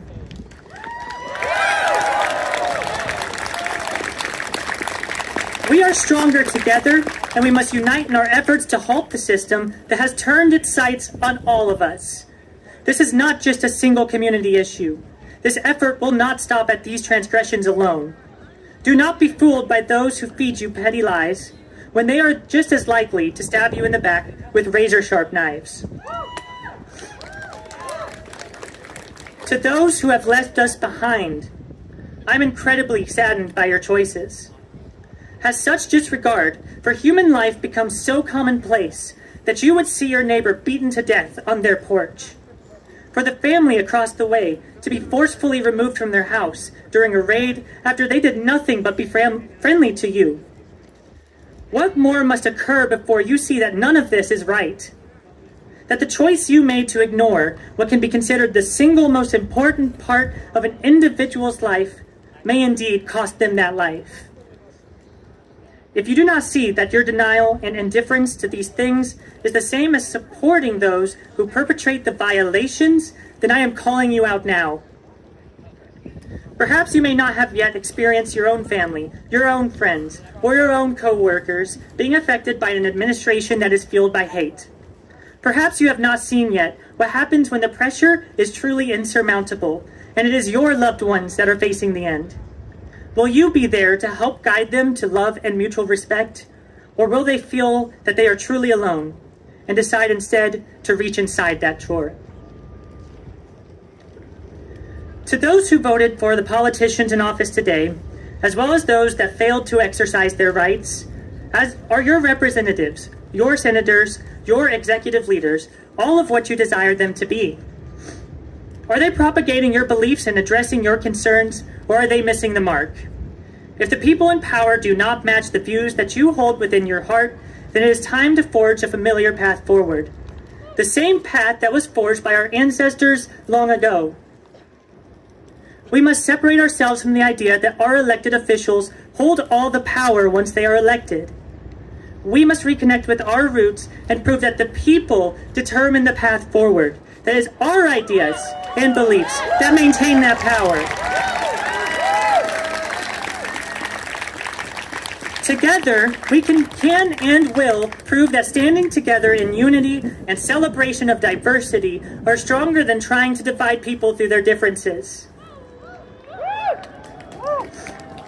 Now, we have recently seen how our allies at large continue to be treated poorly, not only in our own country, the place we call home, but also against others.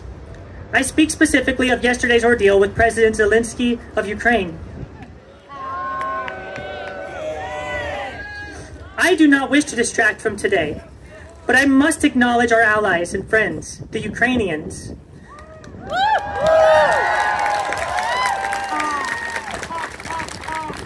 If you never hear anything else from us here today, there in Ukraine, know that we, the American people, are with you. Just this morning I heard this phrase, and it was rephrased in a great way by a hotel staff member. We must not look down at someone, and that is to help themselves to their feet.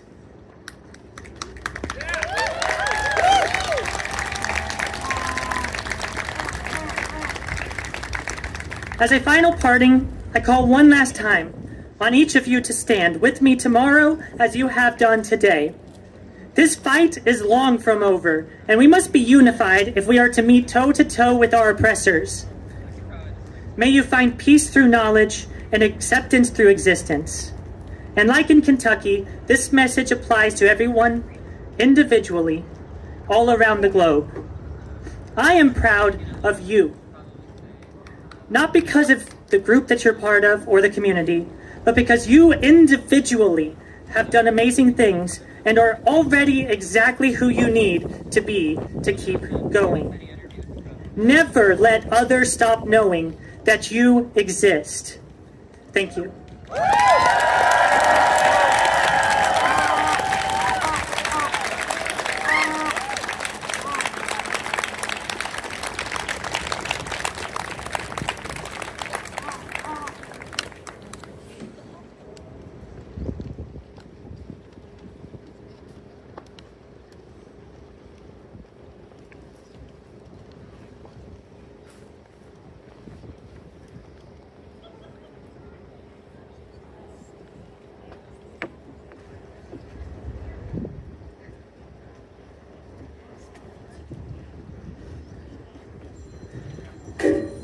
Melody and Marissa, let's give them a double round of applause.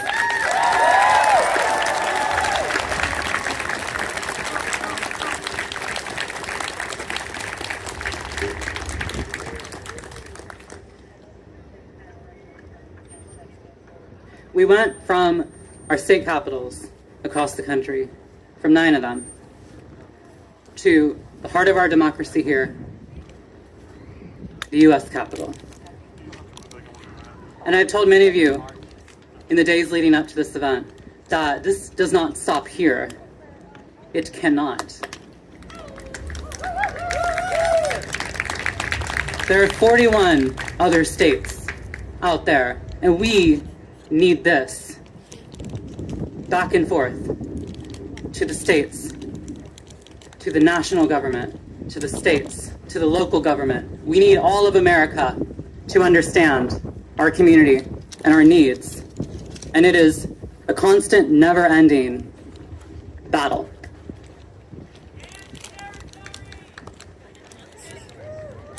We implore our community to organize your own events. We are not anyone special. I am not anyone special. But look at us all here together today. And that isn't because of me. That's because of all of you. The people. After today, I ask those of you who are capable, who have the time, who understand that call, be there with your community. Show everyone who you are. Organize your own events.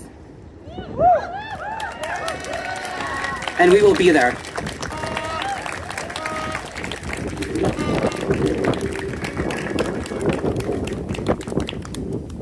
It's getting windier.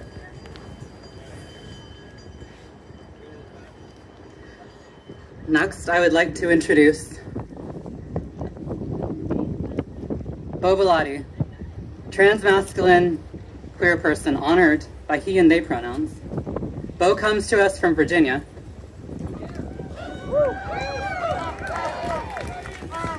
Where his work at the local and state level as a community organizer and policy advocate has shaped the political landscape for transgender people in Virginia.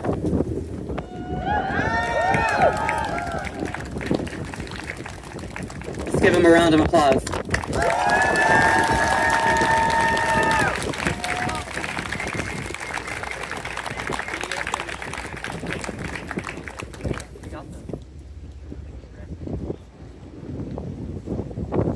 Hey, yo. Okay, so I want to get the energy up a little bit. Is that okay? All right, so I'm going to say trans joy, trans pride, and y'all are going to say, we won't run, we won't hide. Do we think we have it, or do we want to hear it one more time? One more time, okay. I'm going to say trans joy, trans pride. Y'all are going to say, we won't run, we won't hide. Okay, are we ready? All right. Trans joy, trans pride. We won't run, we won't hide. Trans joy, trans pride. We won't run, we won't hide. Amazing, I loved that. Thank you all so much. I'm also like too short for the mic. Trans mask problems, but thank you. I stand before you today with a core message. Local and state level politics matter. Now, I know when people think of politics, it is easy to think of here in Washington, D.C. It is easy to think of Congress, but so much of policy is decided at the local level. And let's be real and honest with ourselves. There is very little we can do as individuals to convince this presidential administration to lessen its attacks on trans people. But let me tell you what we can do. We can organize locally. We can fight back. And we will win. Because when we come together, not as individuals, but as a collective like we are today, we have the power to change state and local laws. We have the power to create networks of support for trans people via mutual aid. We have the power to show up in the streets, in the halls of government, at school board meetings and more, and make it impossible for them to ignore us. I know this because I've seen it. Almost 10 years ago, when I was 17, I fought my local school board in Stafford County to update its anti-discrimination policies to protect transgender students. Now, I didn't have money. I didn't have political connections. What I had was a voice and a community ready to show up for me. And I'll tell you, we won. Later, when I helped pass HB 145, a bill that protected trans students across Virginia, becoming the model policy for the treatment of trans youth across the country, it wasn't because some politician in Richmond woke up one day and decided to do the right thing. It was because trans people, alongside union teachers, supportive parents, and our allies fought for it. It was because we organized. It was because we refused to back down. They would not be fighting this hard to silence us if they did not fear our collective power.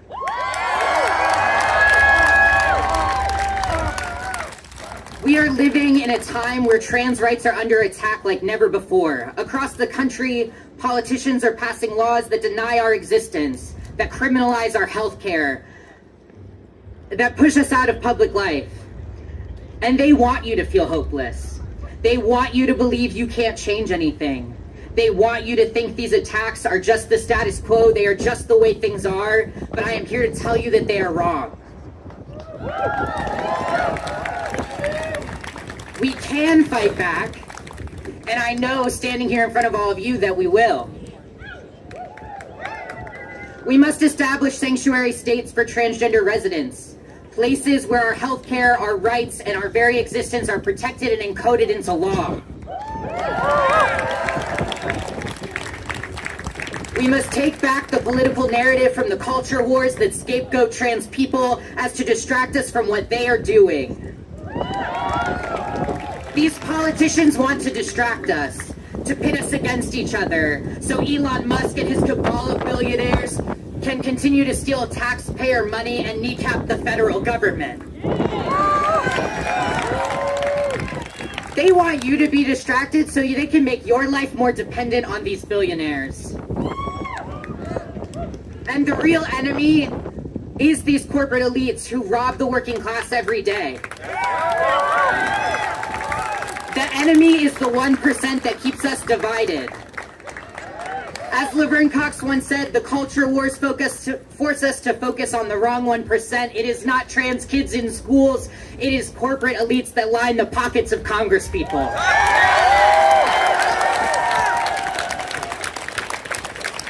The path ahead of us is not an easy one. It is going to take all of us, working together in our own communities to improve our own conditions in our own localities. With all of us working for the same goal, we can shift this political narrative to one that sees transgender folks like us as we should be, as valued members of our communities, not pawns in political games or scapegoats for rising costs.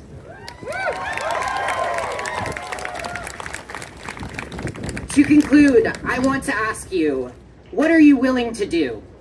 Are you willing to be visible for those who cannot be? Are you willing to show up to school board meetings and demand protections for trans students? Are you willing to fight for housing, for health care, for safety for our community?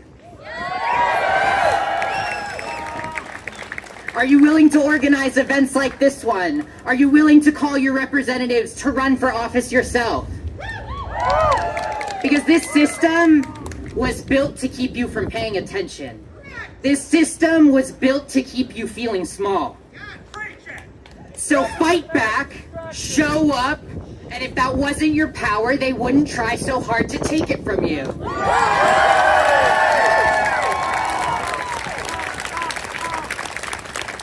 We are here today not just to demand change, but to build it with our own hands. We will fight until every trans person can walk down the street safely. We will fight until every trans youth can go to school without fear. We will fight until every trans person in America and across the world has access to health care, housing, and the dignity they deserve. And let me tell you what, we're gonna win. Thank you.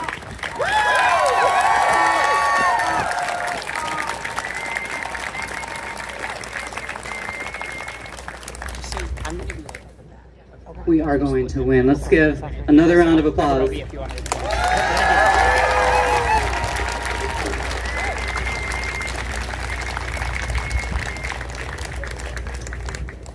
Next up we have DC, a DC-based journalist and activist and member of the Party for Socialism and Liberation, Morgan.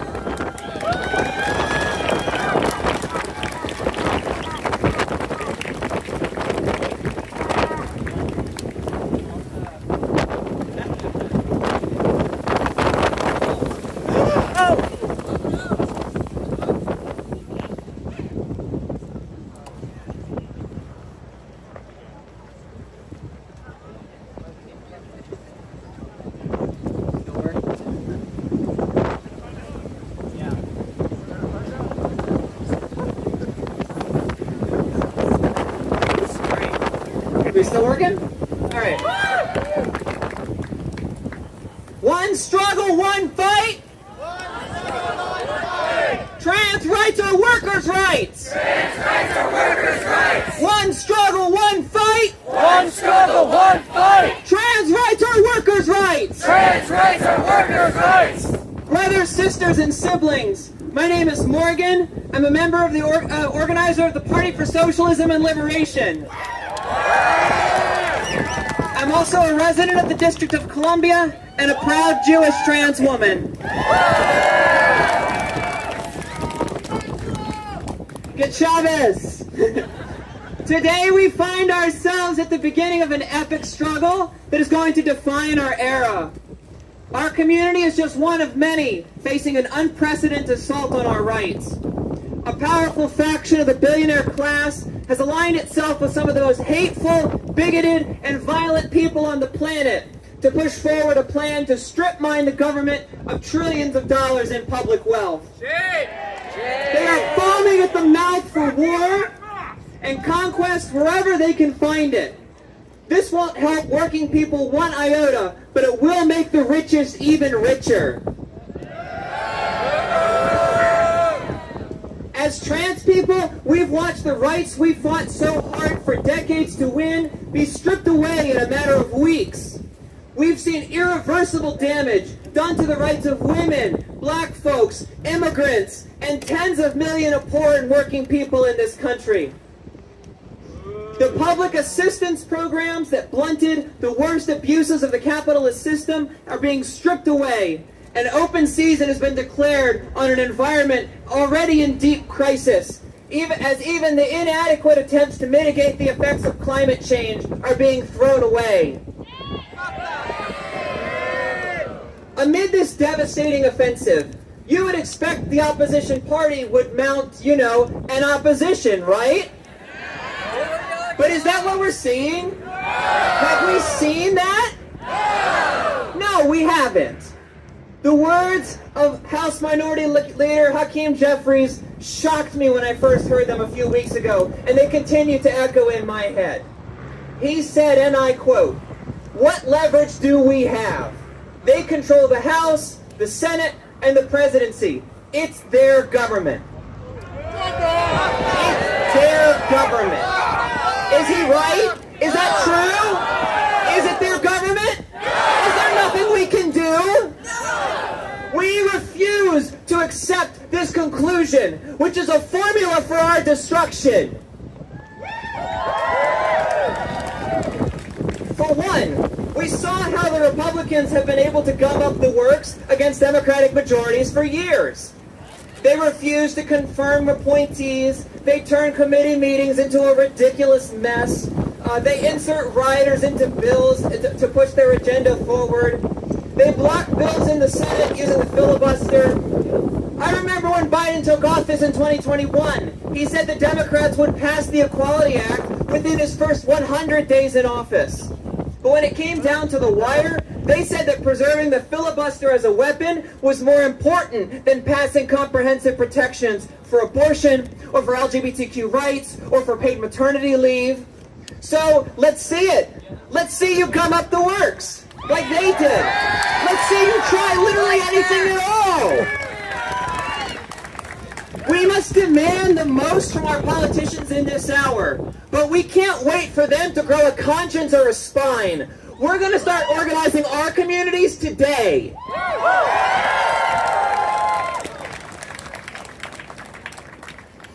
I want to tell you a story from our history about when trans people fought back. In August of 1966, 3 years before Stonewall, a group of trans women, sex workers, and homeless queer youth in San Francisco's Tenderloin district decided they'd haven't had enough of constant harassment by the cops, store owners, and random bigots. When a police officer grabbed a trans woman sitting at a table late one night at Gene Compton's cafeteria, she threw her coffee in his face. And the whole restaurant and the whole street outside erupted in a massive riot. Cop cars got burned, windows got smashed, trans folks got hauled off to jail, but the point was made. You couldn't push trans folks around anymore. But it didn't come from nothing either.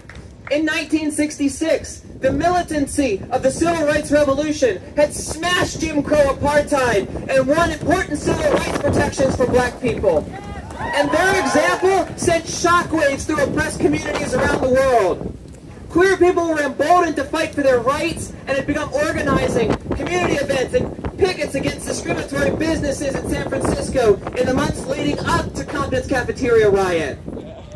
And after the uprising, a new working class queer movement forced the San Francisco Police Department to stop enforcing anti-trans laws against wearing the quote-unquote wrong gender clothing or using the quote-unquote wrong gender public bathroom. Does this sound familiar to you? They created new government outreach program to connect trans people to gender-affirming care clinics, as well as war on poverty job training programs, and secured for the very first official ID cards for trans people with their correct names and gender markers on them. All this, trans people in San Francisco won 60 years ago, long before any major political party cared about winning the LGBTQ vote. They dared to fight and they dared to win. This is the strength we must find as we face down these attacks on our community and our rights. When I say trans, you say power! Trans! Trans! Trans! Trans! When I say queer, you say power! Queer! Queer! Queer! When I say people, you say power! People! People! People! People! I grew up in a poor, rural, very Republican corner of Maryland. And while I understood from an early age that the poverty and the racism I saw around me were injustices, it was through my queerness and my transness that I came to truly understand how interconnected the struggles of different people really are.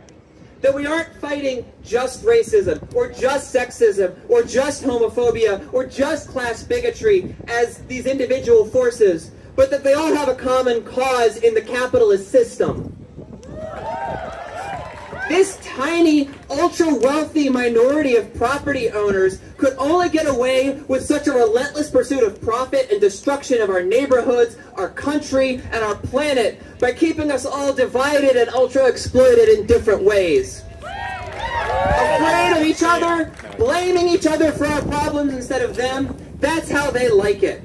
That's because if we ever figured out that we have common cause with each other, we would be unstoppable. As trans people, we really have to internalize this truth in order to find optimism in these dark times. As trans people, we are just a small minority. But the reality is we aren't just trans people, right? We're actually just one segment of that great majority of humanity, the international working class. This gives us great strength. Trans people's needs are those of the entire working class. Guaranteed access to health care, education, housing and jobs, a healthy environment, and freedom from war. When our rights to these things are protected, the rights of all of society are protected. Cisgender and transgender people alike must understand that these attacks are against the entire working class, not just trans people. If your boss can discriminate against a trans person, fire them at will, deny them health care, or pay them less than their cisgender coworker, then he can do it to any other coworker too. If your landlord can evict a trans person or deny them housing due to their transness, they can deny anybody a roof over their head. These things are universal human rights that no business person or bigot should be able to deny anybody. Long before we looked to politicians to protect our rights, LGBTQ people found solidarity and protection with our comrades in our labor unions. The first anti-discrimination protections, same-gender partner benefits, and healthcare benefits for queer people came in the form of union contracts, not bills that were passed into law. Brothers, sisters, and siblings, we can't just go back to the way things were before. We can't just be satisfied with resetting the clock back to January 19th, 2025, or even back to before this tidal wave of anti-LGBTQ attacks began a few years ago.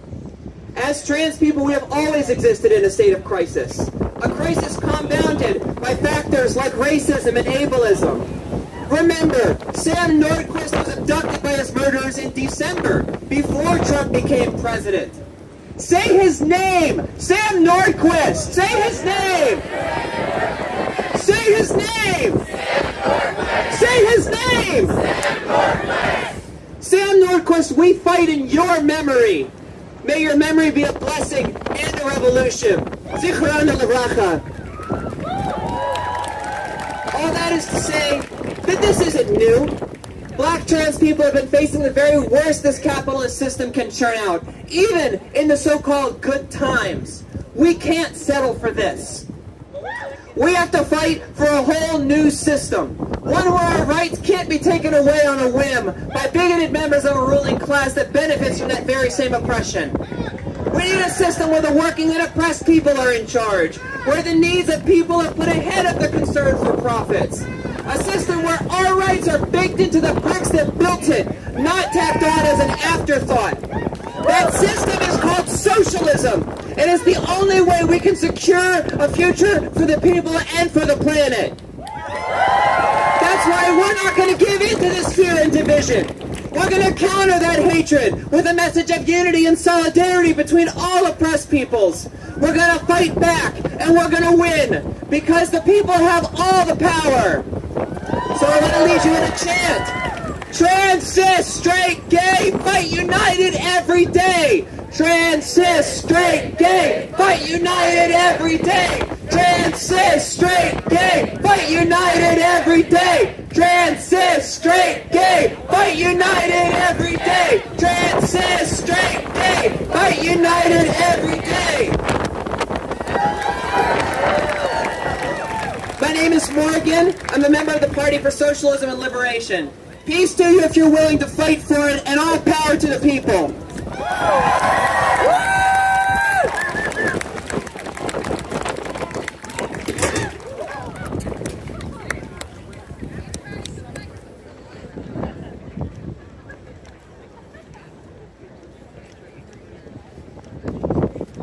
I think the wind is screaming with us. Do you think the wind is screaming with us?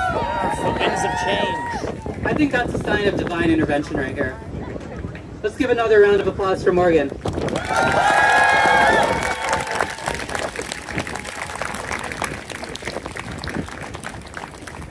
We have a final speaker to come up today, and then after that, those of you who I believe are also interested in what we have right after, we're going to be marching to the White House. Is anyone excited for that? You know what? I couldn't hear you. Is anyone excited for that?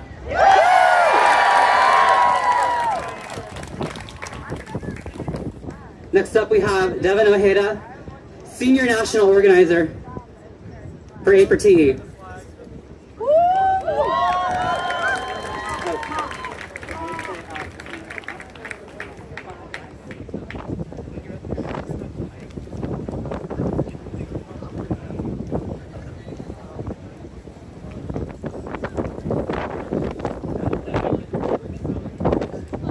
Also a short king. Hi everyone.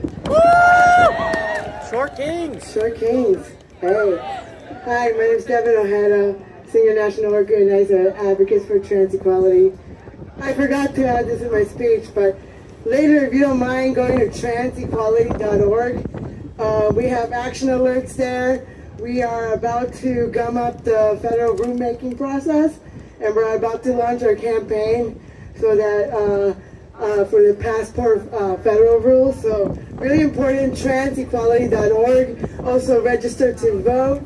And also do the action alert for bill number S9. It's the federal anti-trans sports bill that's about to be voted this week. Very important for you to go in, either call your representatives or no representatives, senators, and or to check out our page so you can fill out the form and make these senators' their life a little bit harder. All right, so I'll start with my speech now. I woke up one afternoon in June of 2022 in a hospital bed. My memory was foggy, my body was weak, and my parents were there, their faces filled with worry, and I didn't fully understand why until the truth hit me. I had almost given up. It was days after Roe was overturned. I had spent months watching the government strip away bodily autonomy, listening to the same old debates that told me my body, our bodies, were not our own. And while all of this was happening, I was trapped in my own internal battle. At the time, I was working for Advocates for Trans Equality, but I was still in the closet, afraid of what coming out would mean for my family, my relationships, and my life. The day the dog's decision leaked, I felt something break inside me. I already knew what it meant to have no control over my body, but this time I saw the entire world waking up to that reality. I went to protests, I marched, I shouted, but I felt completely disconnected with myself. And the night Roe officially fell, I broke. I believed I had no future, no agency, no way forward. That night, I made a decision to end my life. But my friends saw what I couldn't. They got me to the hospital just in time. By the time I arrived, I was unconscious. My organs were failing. I was pronounced dead for several moments. But a nurse, seeing the faintest murmur of my wrist, refused to give up. She urged the doctors to try one last time, and they did. And somehow I came back.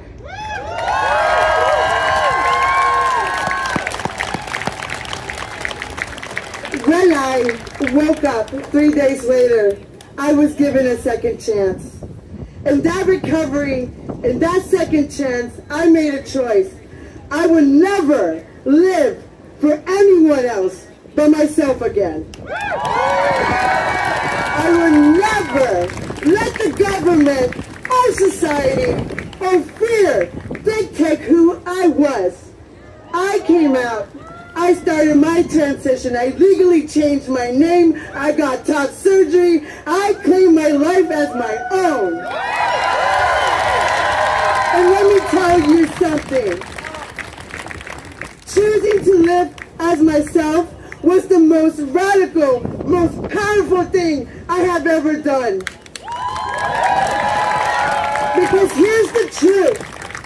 Our struggles isn't because we are trans.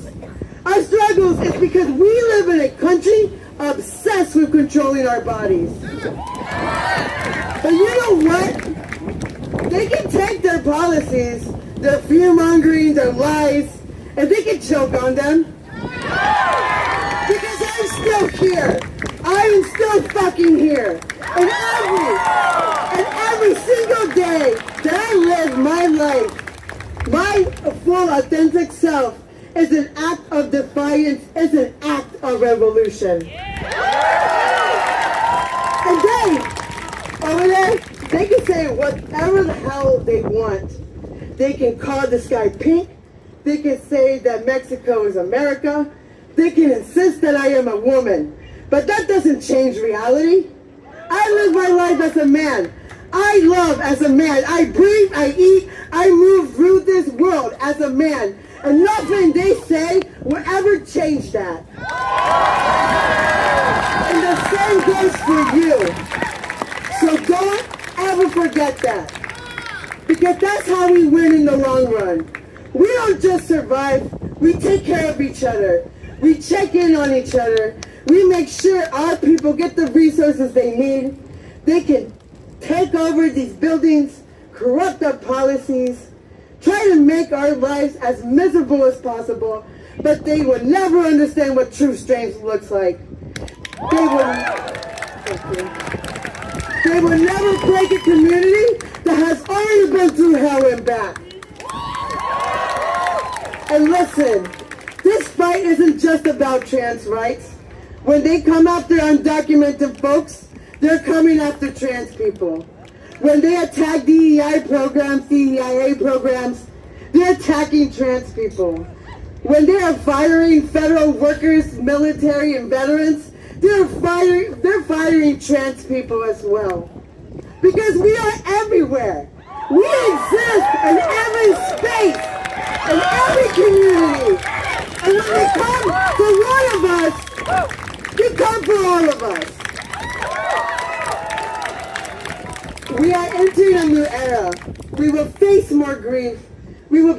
supported by leaders who choose comfort over courage. But we cannot stop. We cannot bow to fascism. And above all, we must fight to live. Not just survive, live, thrive. Out of spite, out of love, out of unshakable belief that we deserve better because we do. And we will never stop fighting. Thank you.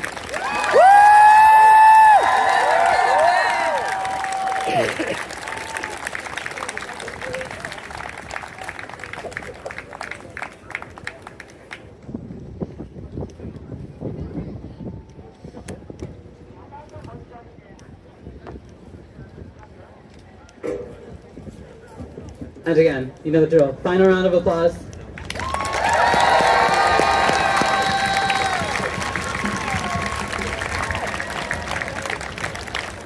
Which is a lie, because we should actually give a full round of applause for everyone who spoke here today. Thank you all so much.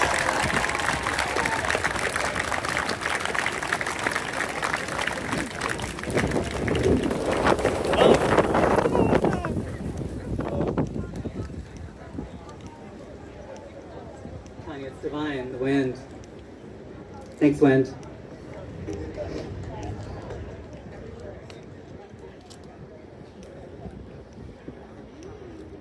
I don't even know what to say, to be honest. This was an amazing day, and it sounds like many of you are excited to march to the White House.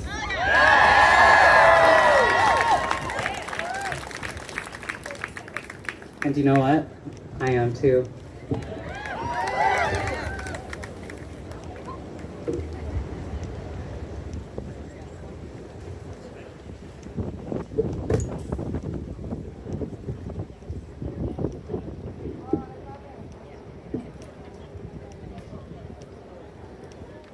The White House almost didn't happen for today. It was something that required making sure it could be pulled off safely, because there's cars, there's a lot of roads, and there's a lot of people here.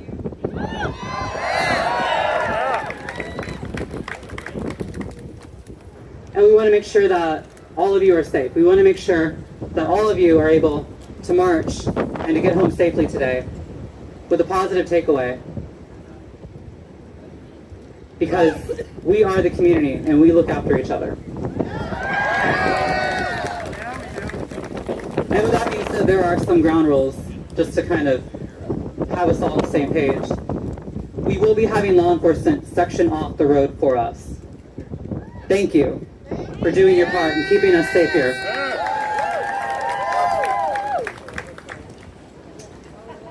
For those who did not see the flyer with the march, we are going to be going down Pennsylvania Avenue, starting at that corner of this lawn, which is more towards the west from where I'm standing.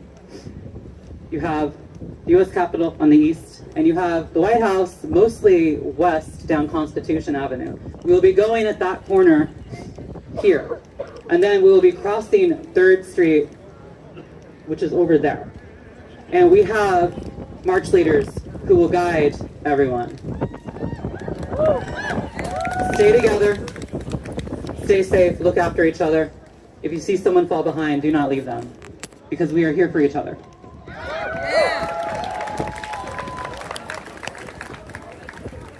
Likewise, stay on the right side of the road.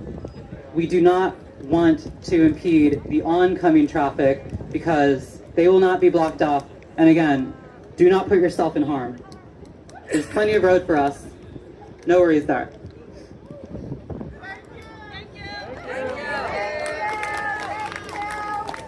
Thank you. And with that being said, if we can stage ourselves on the west side of this lawn, just before the sidewalks end, we will meet you all over there. Let's do this. Thank you so much.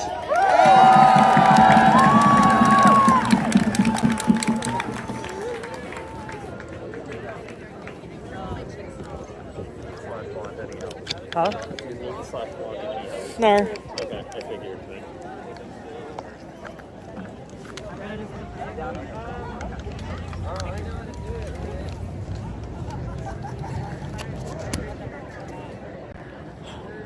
The live stream will continue throughout the remainder of the march.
Following all the traffic laws. We literally are.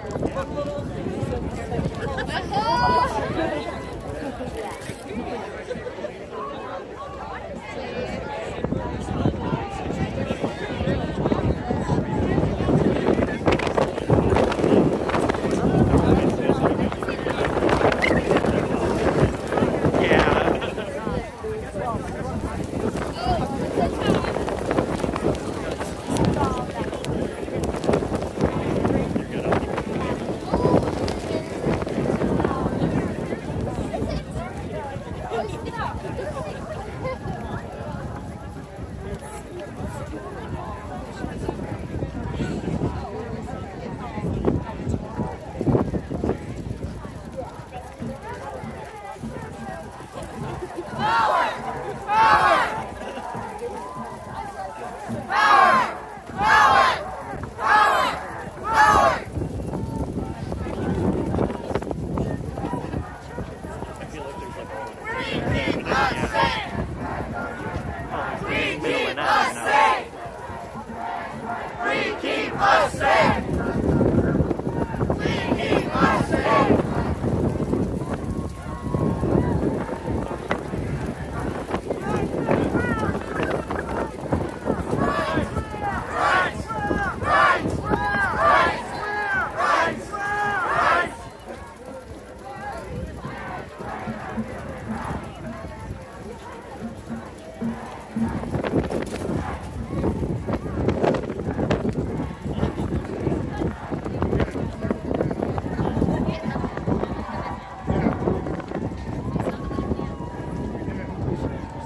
Yeah, no, I guess we're done.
One opportunity that's like encouraged.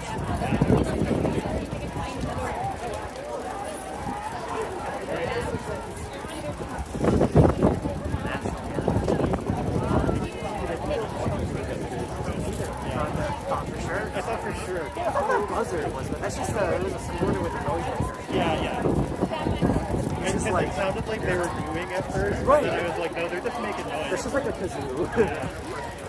But then it was like weird because it was like, it was like where I would expect the sound of what that should be doing. But I wouldn't. And I'm like, yeah. For human rights. Human rights.